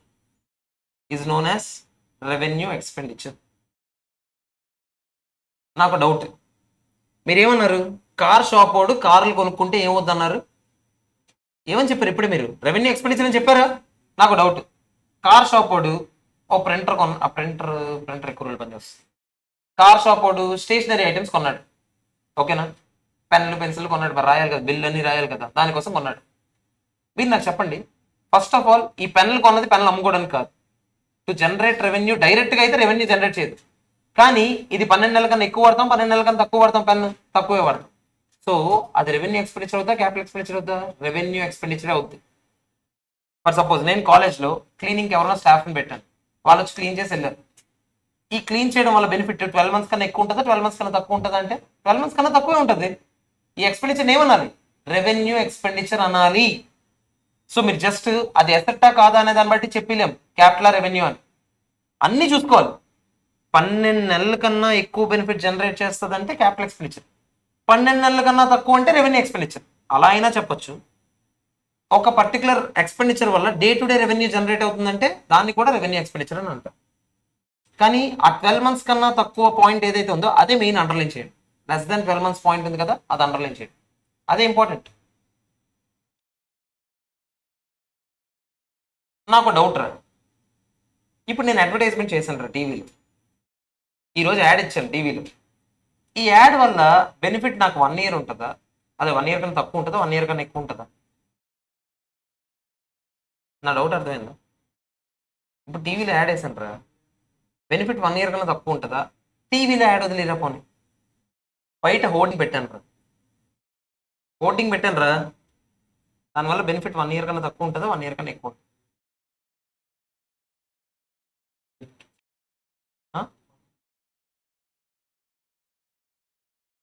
ఒక 10 రూపాయలు pamphlet కొన్నాను రా, bus stand లో అంటించాను రా. ఆ pamphlet ఎవరు చంపలేదు అనుకున్నారా? 1 ఇయర్ తర్వాత ఎవరైనా చూసినా కూడా సేల్ జనరేట్ అవ్వచ్చు కదా, అంతేనా కాదా చెప్పండి రా? మరి ఇది 1 ఇయర్ కన్నా ఎక్కువ, 1 ఇయర్ కన్నా తక్కువ అంటే మీరేం చెప్పాలి? చెప్పలేం. మీరు రాసి పెట్టి ఇవ్వగలరా?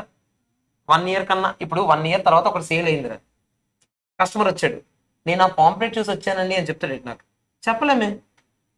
ఇది 1 ఇయర్ లో ఏం చూసి వచ్చాడు ఎవరికి తెలుసు? రాసి పెట్టి ఇవ్వగలరాడు 1 ఇయర్ తర్వాత ఆ పాంప్లెట్ చూసే వచ్చాడని. సో దీనివల్ల కన్ఫ్యూజన్ ఉంటుంది. అడ్వర్టైజ్మెంట్ అనేది అటు క్యాపిటల్ ఎక్స్పెండిచరా తెలియదు, రెవెన్యూ ఎక్స్పెండిచరా తెలియదు. సో వాళ్ళు ఏం తేల్చారంటే రెవెన్యూ ఎక్స్పెండిచర్ కింద వేసుకోండి అన్నారు. అర్థమైందా? సో ఇప్పుడు నేను మీకు అడ్వర్టైజ్మెంట్కి ఎంత ఖర్చు అయిందని అన్నాను, అప్పుడు మీరు ఏమని చెప్పాలి? ఇది రెవెన్యూ ఎక్స్పెండిచర్ అని చెప్పాలా, క్యాపిటల్ ఎక్స్పెండిచర్ అని చెప్పాలా? రెవెన్యూ ఎక్స్పెండిచర్ అనే చెప్పండి. అర్థమైందా? ఓకేనా? ఒకప్పుడు దానికి ఒక పేరు ఉండేది, డిఫర్డ్ రెవెన్యూ ఎక్స్పెండిచర్ అని. డిఫర్డ్, DEFERRED, అందరు హెడ్డింగ్ పెట్టుకోండి, డిఫర్డ్ రెవెన్యూ ఎక్స్పెండిచర్. ఇప్పుడు లేదు అది, బట్ అదేంటో కూడా తెలుసుకుందామా. Deferred revenue expenditure, DEFERRED, deferred revenue expenditure.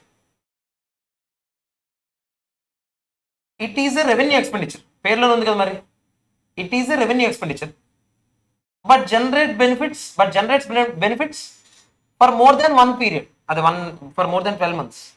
It is a revenue expenditure but generates benefits for more than 1 year. For more than 1 year అంటే క్రాస్ బ్రీడ్ అనొచ్చా? అటు క్యాపిటల్ ఎక్స్పెండిచర్ క్వాలిటీస్ ఉన్నాయి, ఇటు రెవెన్యూ ఎక్స్పెండిచర్ క్వాలిటీస్ కూడా ఉన్నాయి. వీటిని ఏమంటాం మనం? డిఫర్డ్ రెవెన్యూ ఎక్స్పెండిచర్ అంటాం. Example advertisement. బట్ ఆ కింద రాసుకోండి note for practical purpose, now there is no concept of revenue expenditure. See, now there is no concept of deferred revenue expenditure. For practical purpose, now there is no concept of deferred revenue expenditure. చదువుకోవడానికి ఉంది, ప్రాక్టికల్గా ఇంకా లేదు. ప్రాక్టికల్గా అందరూ advertisement కోసం TV ఏదైనా పాంప్లెట్లు వేశారు, టీవీలో యాడ్ వేశారు, వెంటనే తీసుకెళ్ళి అది రెవెన్యూ ఎక్స్పెండిచర్ అని తోసేస్తారు. కానీ ఇప్పటికీ అదే చెప్పాను కదా, రెండిట్లోని మనం ఆర్గ్యూ చేయొచ్చు, బట్ వాళ్ళు క్లారిఫికేషన్ ఇచ్చారు, ఇది ఒక డిఫర్డ్ రెవెన్యూ ఎక్స్పెండిచర్. ఒకప్పుడు అయితే డిఫర్డ్ రెవెన్యూ అని అనేవారు, ఇప్పుడైతే అది కూడా లేదు. ఇప్పుడు డైరెక్ట్గా అది రెవెన్యూ ఎక్స్పెండిచర్ కానీ ట్రీట్ చేసి. ఓకేనా? ఏ రాసా? For practical purposes deferred revenue expenditure, which means Now advertisement will be treated as revenue expenditure, which means now advertisement will be treated as revenue expenditure only. Revenue expenditure only.